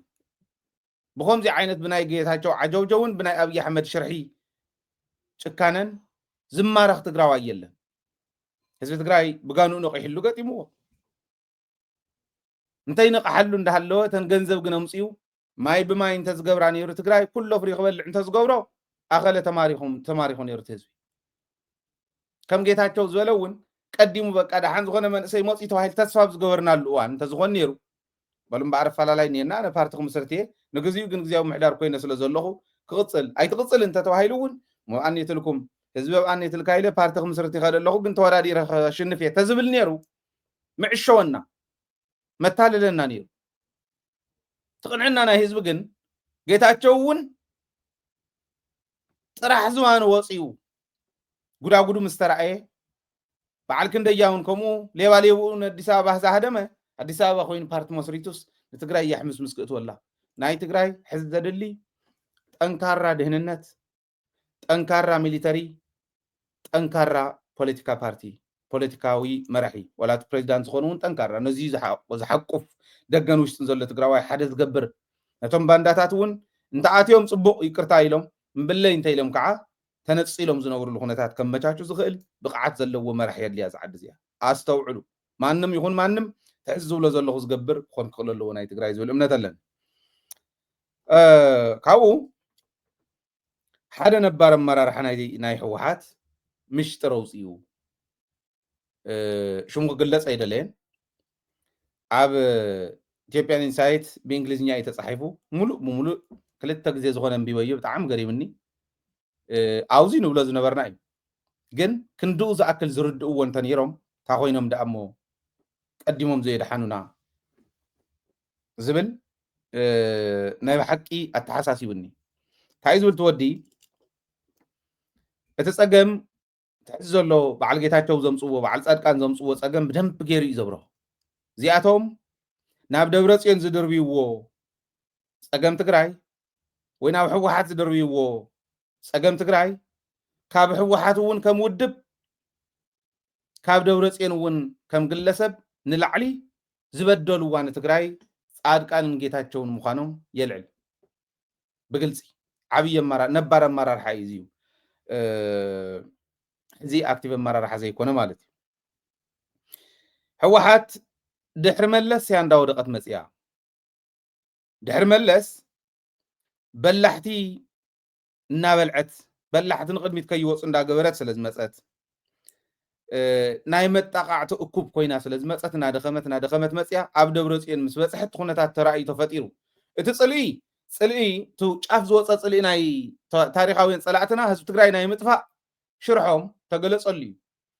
ኣብ ህወሓት ዘሎ ድኽመት ግን ናይ ደብረፅዮን ኣይኮነን ደብረፅዮን ቅኑዕ እዩ ይብሎ ብጣዕሚ ቅኑዕ እዩ ኣበሳ ዘይብሉ ሰብ እዩ ፀገሙ ፖለቲካ ብጣዕሚ ንኩሉ ናይስ ምዃን ንኩሉ ጥዑም ምዃን ስለ ዝመስሎ እዩ ፖለቲካ ከምኡ ኣይኮነን ኮራፕት ኣይኮነን ግን ኢንኮምፒተንት እዩ እዩ ናይ ዓቕሚ ጉዳይ ናይ ፖለቲካ ርድኢት ጉዳይ እንተዘይኮይኑ ናይ ኮራፕሽን ናይ ክድዓት ህዝቢ ገለመለ የብሉን ፅኑዕ ህዝባዊ ቅኑዕ ሰብ እዩ ቅንዕና ስለ ዝመስሎ ፖለቲካ እዩ ዝግራሕ ኢሉ ይቕምጦ ናይ ደብረፅዮን ጉዳይ ኣይኮነን በዓል ኣባዱላን በዓል ገዱን ንቲፒኤልኤፍ እናደፍእዎ እዮም መፅኦም ድሕሪ መለስ ይብል ድሕሪ መለስ እናደፍእዎ እዮም መፅኦም ቲፒኤልኤፍ ካብኡ ነቲ ኩነታት ተረዲኡ ሓድነቶ ክንዲ ምጥንኻር ስትራቴጂክ ብላይንድነስ ኣጋጢምዎ ይብል በቃ ዓይኑ ዕሙተይ እዩ ዝኸድ ነይሩ ኣነ ይፈልጥ ዝብል ኣጉል እተሓሳስባ እውን ዝነገሶም ሰባት ተፈጢሮም ድሕሪ መለስ ስትራቴጂክ ዝኾነ መሪሕነት ፌለር እንዳጋጠሞም መፅኡ ክንብል ከለና ብብቕዓት ደረጃ ዝመርሖ ዝነበረ ሰብ መለስ ነይሩ ድሕሪኡ ግን ሰኢሉ ናይ ዝማዕረ ሓይሊ ዘለዎም ሰባት ግጥም ኮይኑ ኣይወድቆ ይብሉ ኣብ ኣይፋሕተት ይበሃሉ ብታሕት ዘሎ ዝርገፅ ዓይነት ማለት እዩ ስለዚ ድሕሪኡ ዘጋጠመ ዋላፍቱ ጥቃጥቃ ኩናት ን2017 ከባቢ ዘጋጠመ ኣፈላላይ ናይ ኣባይ ወልዱን ናይ ደብረፅዮን ኣፈላላይ ገይሮም ሒዞሞ ይብል ከምኡ ኣይኮነን ብርግፅ ከምኡ ዓይነት ኣፈላላይ ነይሩ ኣዜብ እውን ካብቲ ፓርቲ ምውፃኣ እዚኣቶም እውን ፀገም ነይሮም እዩ ዝብል ኣነ ውዚዩ ተቃውሞ ኣለኒ ንዕኡ ደብረፅዮን ወፀ ኣባይ ወፀ ኣዜብ ወፀት እከለ ስለ ዝወፀ ብሽም ጥራሕ እንነብር ስለ ዝኾነ ሃይለ ብቕዓት እንተሃሊኒ ሽም ግን እንተዘይሃሊኒ ኣብቲ ውድብ መራሒ ይከውን ብሽም ዝንበር ልቢ በሉ ኣነ ግለሰባት እውን ልዕለ ኢለኩም እየ ብቕዓት ዘለዎም ሰባት እናተነቆቱ ሕጂ እውን እዮም ዝንቆቱ ዘለዉ ሕጂ ኣብዛ ዘለና ኣላ እዋን ኮይና ክንርኢ ከለና ህወሓት ጥዕና ዘለዎ ይኮነን ትኸድ ዘላ ብልሒ ዘለዎም ሰባት ብዓቕሚ ይፍርሑ እሞ እንድሕሪት መልስዎ መለስ ብብቕዓቱ ብሓይሊ ይወፂ እምበር ከምኡ ተመኪሉ እዮም መለስ እውን እዚኣቶም እውን ብሓይሎም ዘይወፁ ንምንታይ ክንብል ንኽእል ኢና ፖለቲካ ፓርቲ ስለ ዝኾነ ስኢልካ ጥዑይ ምዃን በሉ መድሓን ንህዝቢ እንተድሒኑ ስብኡ ከምዚ ክብል እናበልካ ኣይኮነን ኣነ ትዝገብሩ ዋላ እታ ጉባኤ ንምግባር ንጌታቸው ናብ ምክትል ምምፅኦም ዓርሱ ዝኸኣለ ረብሓ ነይርዎ ዋላ ኢለ እንተኣመንኩ ኣለም እውን ንዓውረድ ክበሃል ከሎ ካብ ስራሕ ፈፃምን ካብ ቤት ፅሕፈት ህወሓት ሓላፍን ንህዝቢ ፀገም ድሕሪ ኮይነ ጌታቸው ብምውፅኡ ኣነ ብምውራደይ ትፈትሕ እንተኮይና ኢሉ ወሪዱ ኣብኡ ዝነበረ መዓት ዓሳስ ገሰስ እውን ኢደውፅዩ በቃ ይውረድ ኣለም እምብለይ ዘይብሉ ከምኡ ዝበሃል የለን እከለ ክጥዕሙ እከለ ክድሕን ኣይኮነን ታውድብ ክትድሕን ክሰርሑ ነይርዎ ጉባኤ ምግባሪ ነታ ውድብ ዘድሕና ኢሎም ስለዝኣመኑ ጥራሕ እዮም ንሱ ሰሪሖሞ ዝብል እምነት እዩ ዘለኒ ግን ትክክል ኣይነበረ ፈትለውን ካብ ምክትል ውረድ ሞ እከለ ይውፃእ ዘይኮነ ክስራሕ ከሎ ኖ ዝብል ዓቕሚ ዘለዎ ክእምን ዝኽእል ሰብ ክህልዋ ነይርዎ እታ ውድብ ሕዚ እውን ርግፀኛ እየ በሉ ክነኣቱ ዶ ዝብልዎም ሰባት ደሓን ዝኾኑ በላሕቲ ክነኣቱ ናብቲ ውድብ ዝብልዎም ሓደሽቲ በዓል ጌታቸው ካብ ላዕሊ እዮም ነጢዎም ግን ዋላ ብታሕቲ ዝመፁ ዝነበሩ እሞ ኣብ ዝኾነ እዋን ብዝኾነ ምክንያት ጠጠው ዘበሉ ክነኣቱ ዝብልዎም ሰባት ተዝርከቡ እሸይ ይብሉ ልክዕ ሓደ ሽሙ ክጠቕሶ ማለት ኣነ ናይ ግለይ ስለ ዝኾነ ሽሙ እንተዘይጠቕሶ ይሓይሽ ድሓን ክሓልፎት ሽሙ ኣነ ባዕለይ ንሱ ከተሓዘልኩም ደልየ እቲ ሚስጥር ክነውፀ ኢና ገና እዩ ኣነ ባዕለይ ካብዚ ክኸድ ከለኹ ማስተር ሰሪሐ ኣውስትራልያ 2014 እዩ ዝወዳእኹ ማስተር ሰሪና 2014 ብፈረንጂ ማስተርስ ወዲእና ዓዲ ክምለስ ከለኹ ፕሮጀክት ነይሩኒ ናይ ባዕለይ ፕሮጀክተይ ሒዘ መጽሕፍቲ እውን 122 መጽሕፍቲ ሒዘ ነኽሱም እየ ኸይደ ያው ክቐርብ ናብ ትግራይ ክኾን ኣብ ትግራይ ክኸውን ተባሂሉ ንህዝበይ ከግልግል ኣትሊስት ካሊእ ምግልጋለይ እውን ኣይጉሄሉን ኣየናስሕና እንዲ ዝበለ ኢሳያስ ኣየጉየንን ኣነ ኦሮሚያ እየ ዝሰርሕ ነይረ ሃረማያ ዩኒቨርሲቲ ተማሂረ ሃረማያ ዩኒቨርሲቲ ተሪፈ ኣብኣ እየ ስራሕ ጀሚረ ሃረማያ ብጣዕሚ ዝፈትዎ ዩኒቨርሲቲ እዩ ተፈትዎ ተፀለ ንዳሕራይ እውን ቀፃልን ዓዲ ኣብ ዝኣትወሉ ሃረማያ ዘይበፅሓ ኮ ይምለስ ብርግፀኝነት ምክንያቱ ብጣዕሚ ዝፈትዎ ዩኒቨርሲቲ ብጣዕሚ ዝፈትዎ ህዝቢ እዩ ህዝቢ እውን ኦሮሚያ ግልግል ነይረ ኦሮሚያ ሶማልያ እስካዕ በድሬዳዋ ገለ ነግልግል ነርና ግን እታ ፕሮጀክተይን እታ ዘላትን ንኽእለተይ ንዓደይ ከግልግል ኣትሊስት እታ መድሓንተይ ተቐበረትላ እቶም ናይ ድኽነት ኤግዚቢሽን ገይሮም ዘርእይዎም ዝነበሩ በዓል ኣባይ ወልዱ ማይ እንተሃልይዎም ምግቢ ሕስንኦም ከረጋግፅ እዮም ዝብል እምነት ስለ ዝነበረ ንኸይደ ሓደ ወዲ ሽሞይ ጠቕሶን ሕዚ ይትረፍ ናምቲ ጉዳይ ሪኦም እዮም ታንክስ ቱ ድሓር ዝመፁ ፕሬዚዳንትን ቫይስ ፕሬዚዳንትን ሪኦም እዮም ብበዓል ዶክተር ኪሮስ ጉዕሽ ግዜ ትክክል ከም ዘይነበረ ሪኦም ኣነ እውን ከሲሰ ስለ ዝነበርኩ ንልዕል ኢለ ትወዲ ምስ ፕሮጀክተይን ምስ መፅሓፍተይን ከይደ እሞ ከዓ ብናተይ ብሃይድሮጂኦሎጂ ኣውፅኦም ነይሮም ማስታወቂያ ኣውፅኦም ነይሮም ኣነ ንኸይምዝገብ ኣውፅኡ ኣልዒሎሞ ኣውሪዶሞ ከይደ ከዓ ጠቢለ 3 ወርሒ ሙሉእ ኣመላሊሶሙኒ ድሕሪ 3 ወርሒ ኣይ ነቐፅረካን ኢሎም ንምንታይ ተወልክዎምስ ሃይለያ ስልጣን ከይሕድጎም ማለት ትሪዝን ዝረኸብክዎን እሲ ሃይለ ስልጣን ከይሕድጎም እታ ናተይ ሙያ ዝነበረታ ኣብ ሽረ እያ ነይራ ኣብ ሽረ ካምፓስ ዲን ኮይኑ ዝሰርሕ ዝነበረ ሰብ ሃይለ ስልጣን ከይሕድጎ ከምዚ እዩ ነይሩ በቃ ሰነፍ እንተኮይኑ ናይ ሰነፍ ሓፁር ይሓፅር ኣብ ትሕቲኡ ካብኡ ህዝበይ ኣየርክቦን ጥርዓን ህዝበይ ይቕበልን ምክንያቱ ትሕቲኡ ዘለውን ሰነፋት ክምልሱ ስለ ዘይኽእሉ ፐርፐዝ ንሱ ዘቕመጠም እውን ኣብ ትሕቲኡ ዘለው ነቲ ዝመፅእ ሕተ ህዝቢ ክምልስሉ እቲ ሪፖርት ዝኸድ ካሊእ እቲ ህዝቢ ዝሳቀዩ ካሊእ ገይሮም ክኸዱ ከምኡ እቲ ናይ ሰነፍ ረኣይዎም ሰነፍ ወረዳ ማሕደር እንተሃልዩ ከምኡ ዝገብር ህዝቢ ኣኪቦም ዲስከስ ዝገብሩ ንኣብነት ከም ኣክሱም ከተማ ሕጂ ዘለው ሸራሮ ከተማ ሕጂ ዘለው ሕጂ ዝገብርዋ ዘለው ፅቡቕቲ ኣፅባሕ ክባላሸው ድዮም ተተባላሾም ንወቕሶም ንነቕፎም ንግምግሞም ነቃልዖም ሕጂ ግን ፅቡቕ እዮም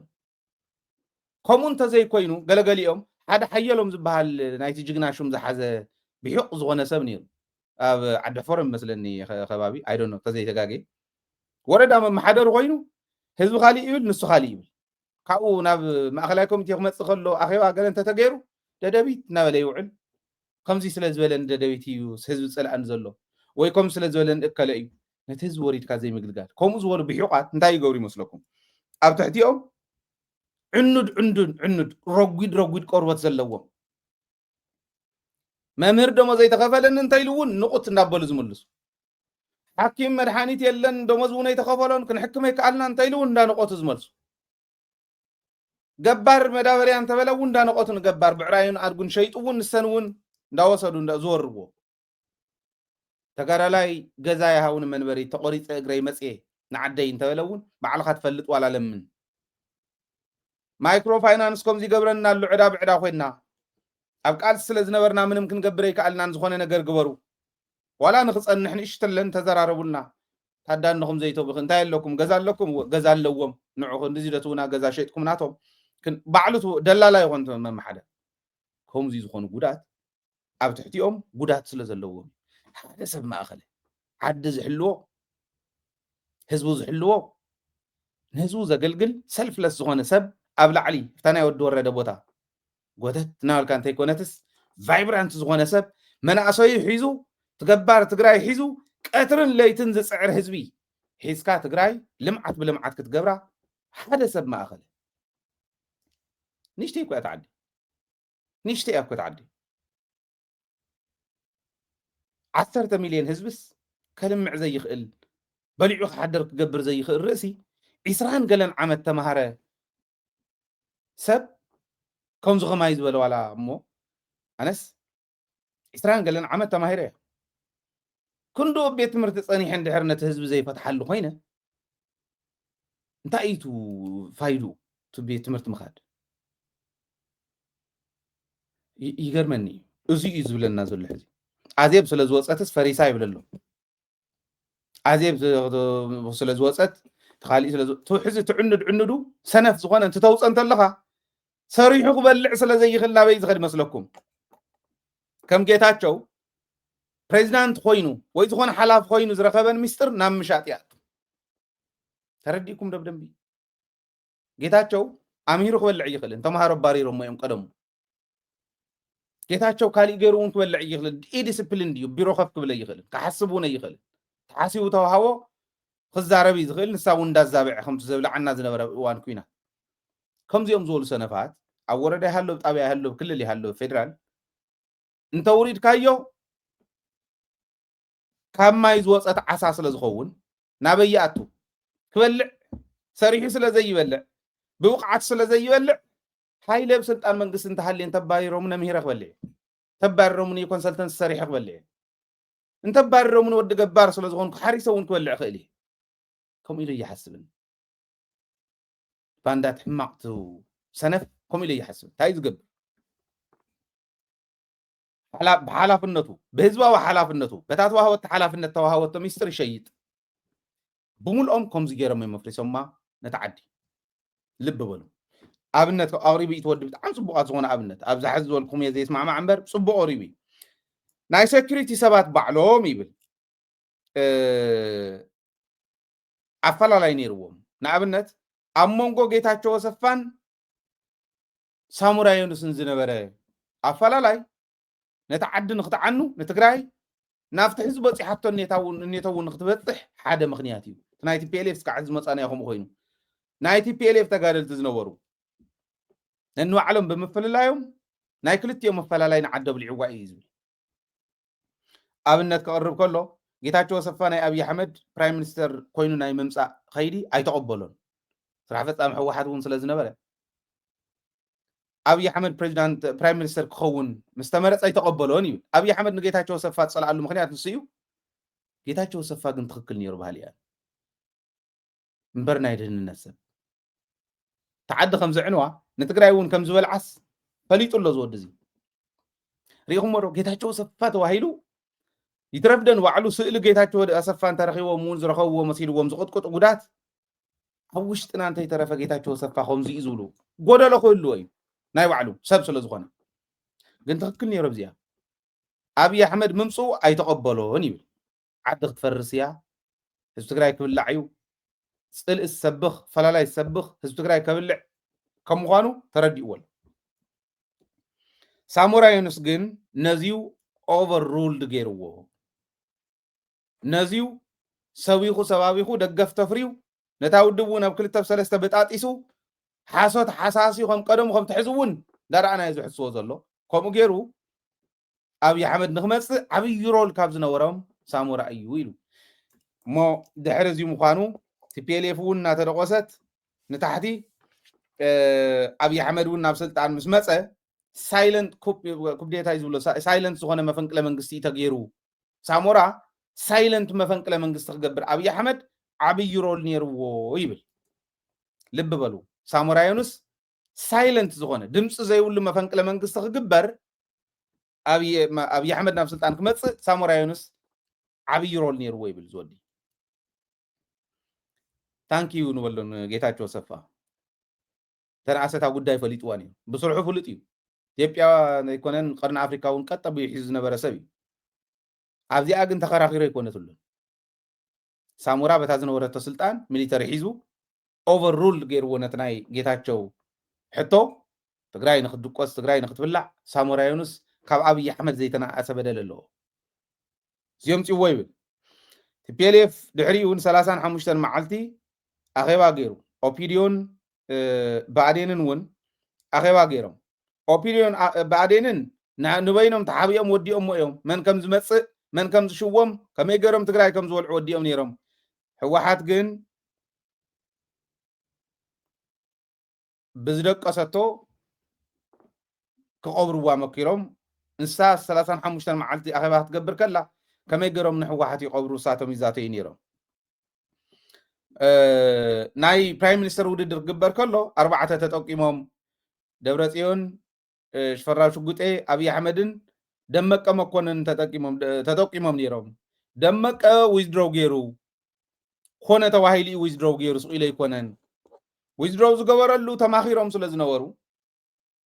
ነቲ ኮምፒቲሽን ካሊእ ሰብ ከይመጽእ ካሊእ ሰብ ከይምረጽ ምናልባሽ ካሊእ ሰብ ተተመሪጹ بعدين ተዘይጠቂሞም ተዕድል ክጸብብ ይኽእል ናይ አብይ አሕመድ ተወሰነ ቅንሶ ይኽእል ለሰ ሬድዋን ሹም ነይርዎ ሽዑ ከምኡ ዝበሉ ተተጠቆሙ ካሊእ ከይኾን ተባሂሉ ይሓዝ ኣብቲ ጥቆማ ተባሂሉ ግን ካብቶም ተጠቀሙ ዊዝድሮው ዝገበረሎ ተባሂሉ ጸኒሑ ምስተነ ዊዝድሮው ምስ ገበረ እናጸበበ ይኸድ አብይ አሕመድ ዘሽንፈሉ እናሰፍሐ ይኸይድ ማለት بعدين ኦህዴድን ኣብ ሓደ ኮይኖም ንአብይ አሕመድ እንተሂቦም እኹል ስለ ዝኾነ ከምኡ ገይሮም ከይዶም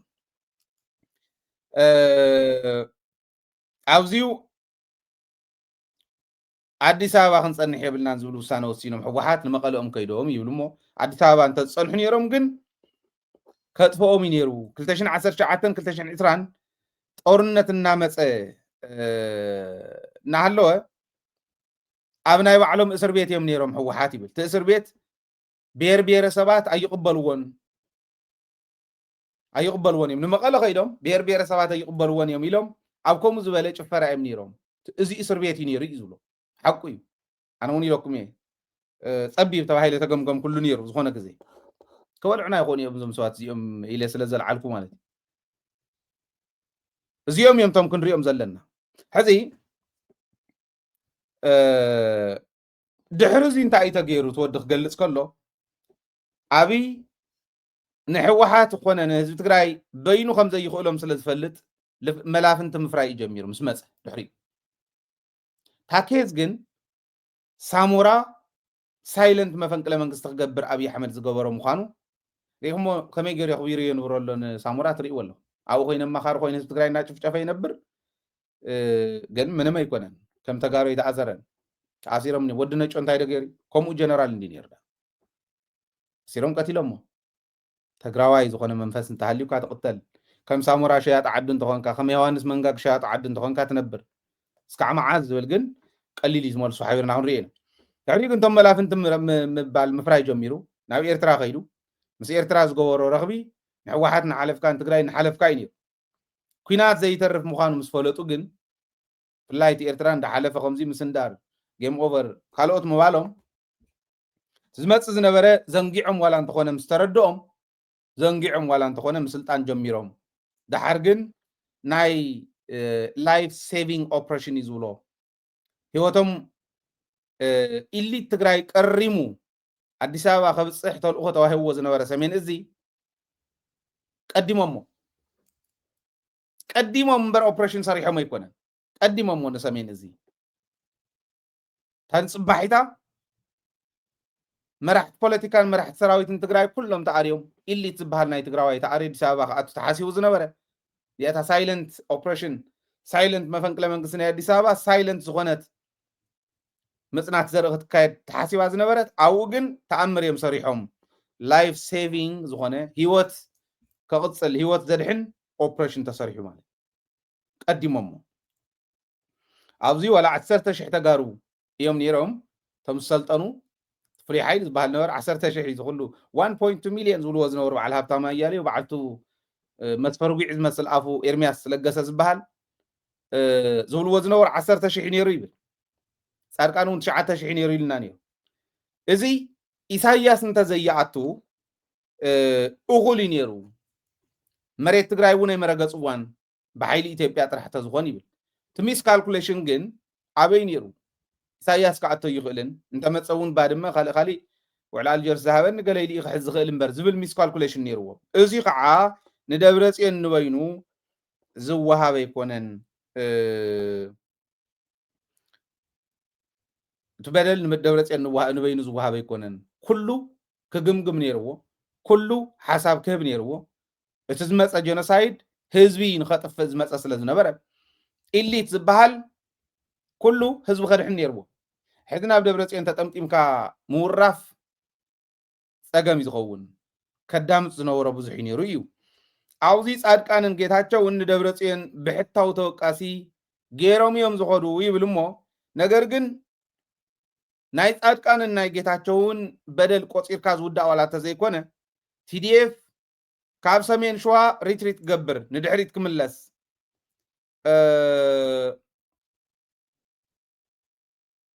ኣብ ውሽጢ ዝነበረ ሕምስምስ እውን ንኽቕጽል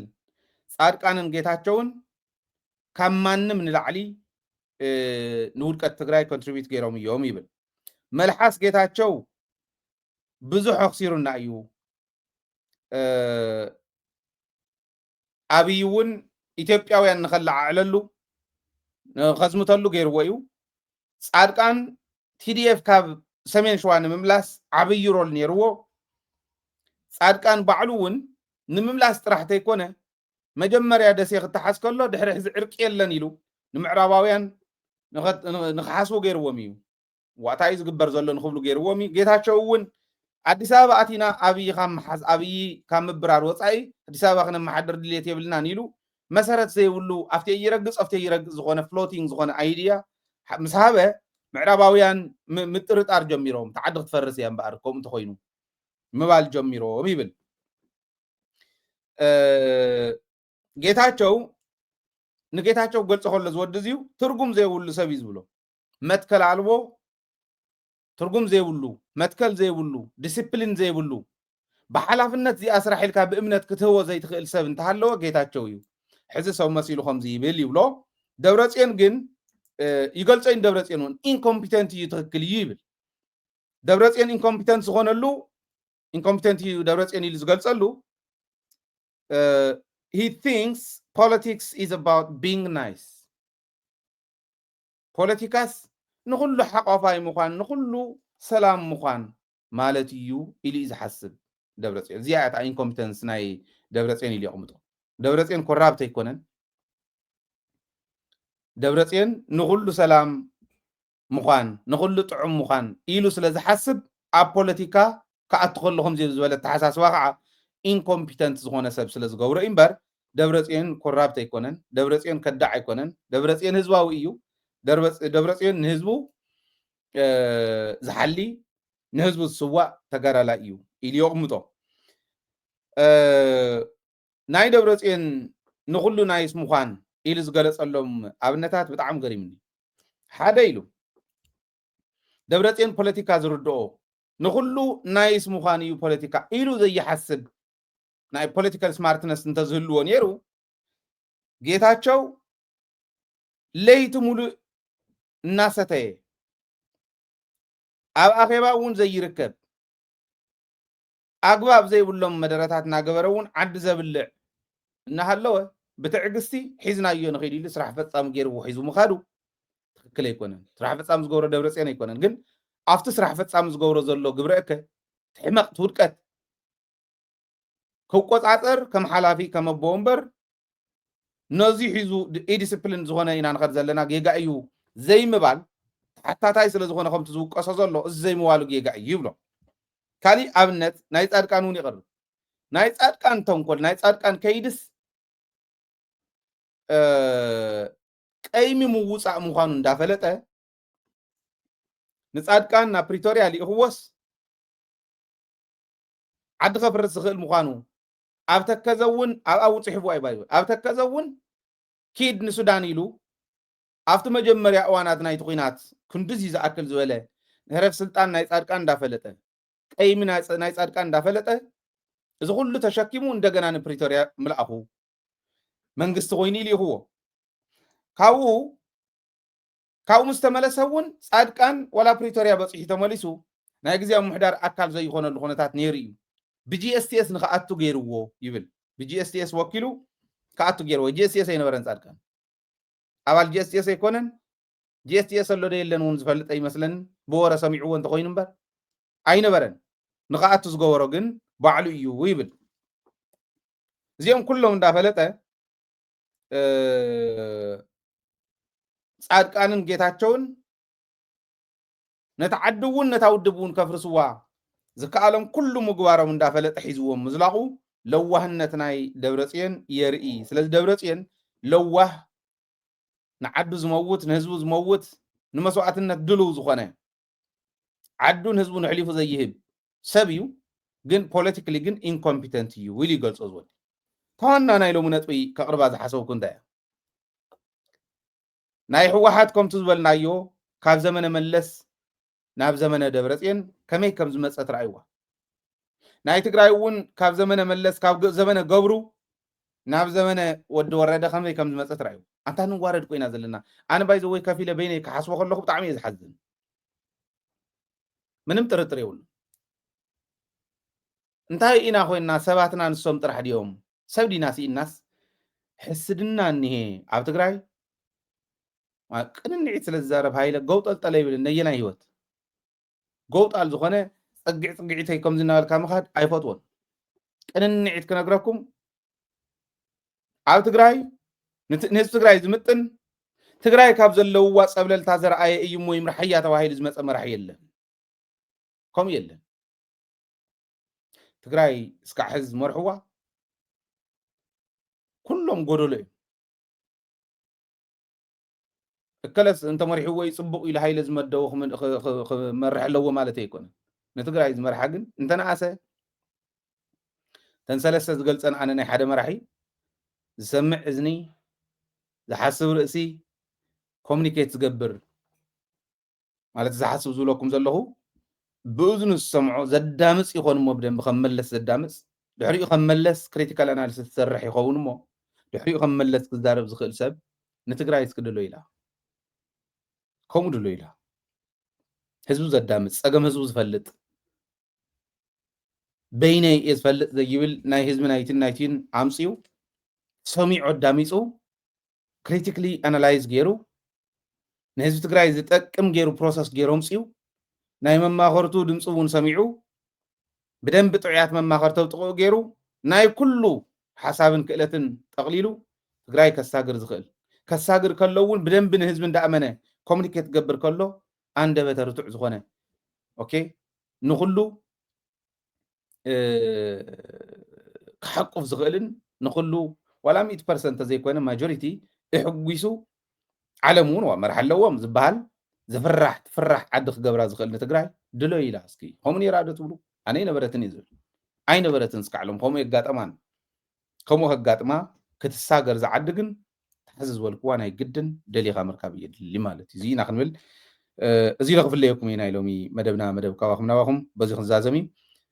ቀፀልቲ መደባት ደደቢት ሚድያ እናተኸታተልኩም ደደቢት ሚድያ እውን እናደገፍኩም ዝምድላው እዚ እውን ናብ ካልኦት ንክበፅሕ ሼር ላይክ ሰብስክራይብ እንዳገበርኩም ክትቅፅሉ በዚ ኣጋጣሚ እናፀዋዕኹ ክሰናበተኩም እየ ማለት እዩ ሰላም ምሳኹም ሰላምን ዓወትን ከዓ ምስ ጅግና ህዝብና ክኾን ትምኒተ እዩ ትግራይ ክዕወት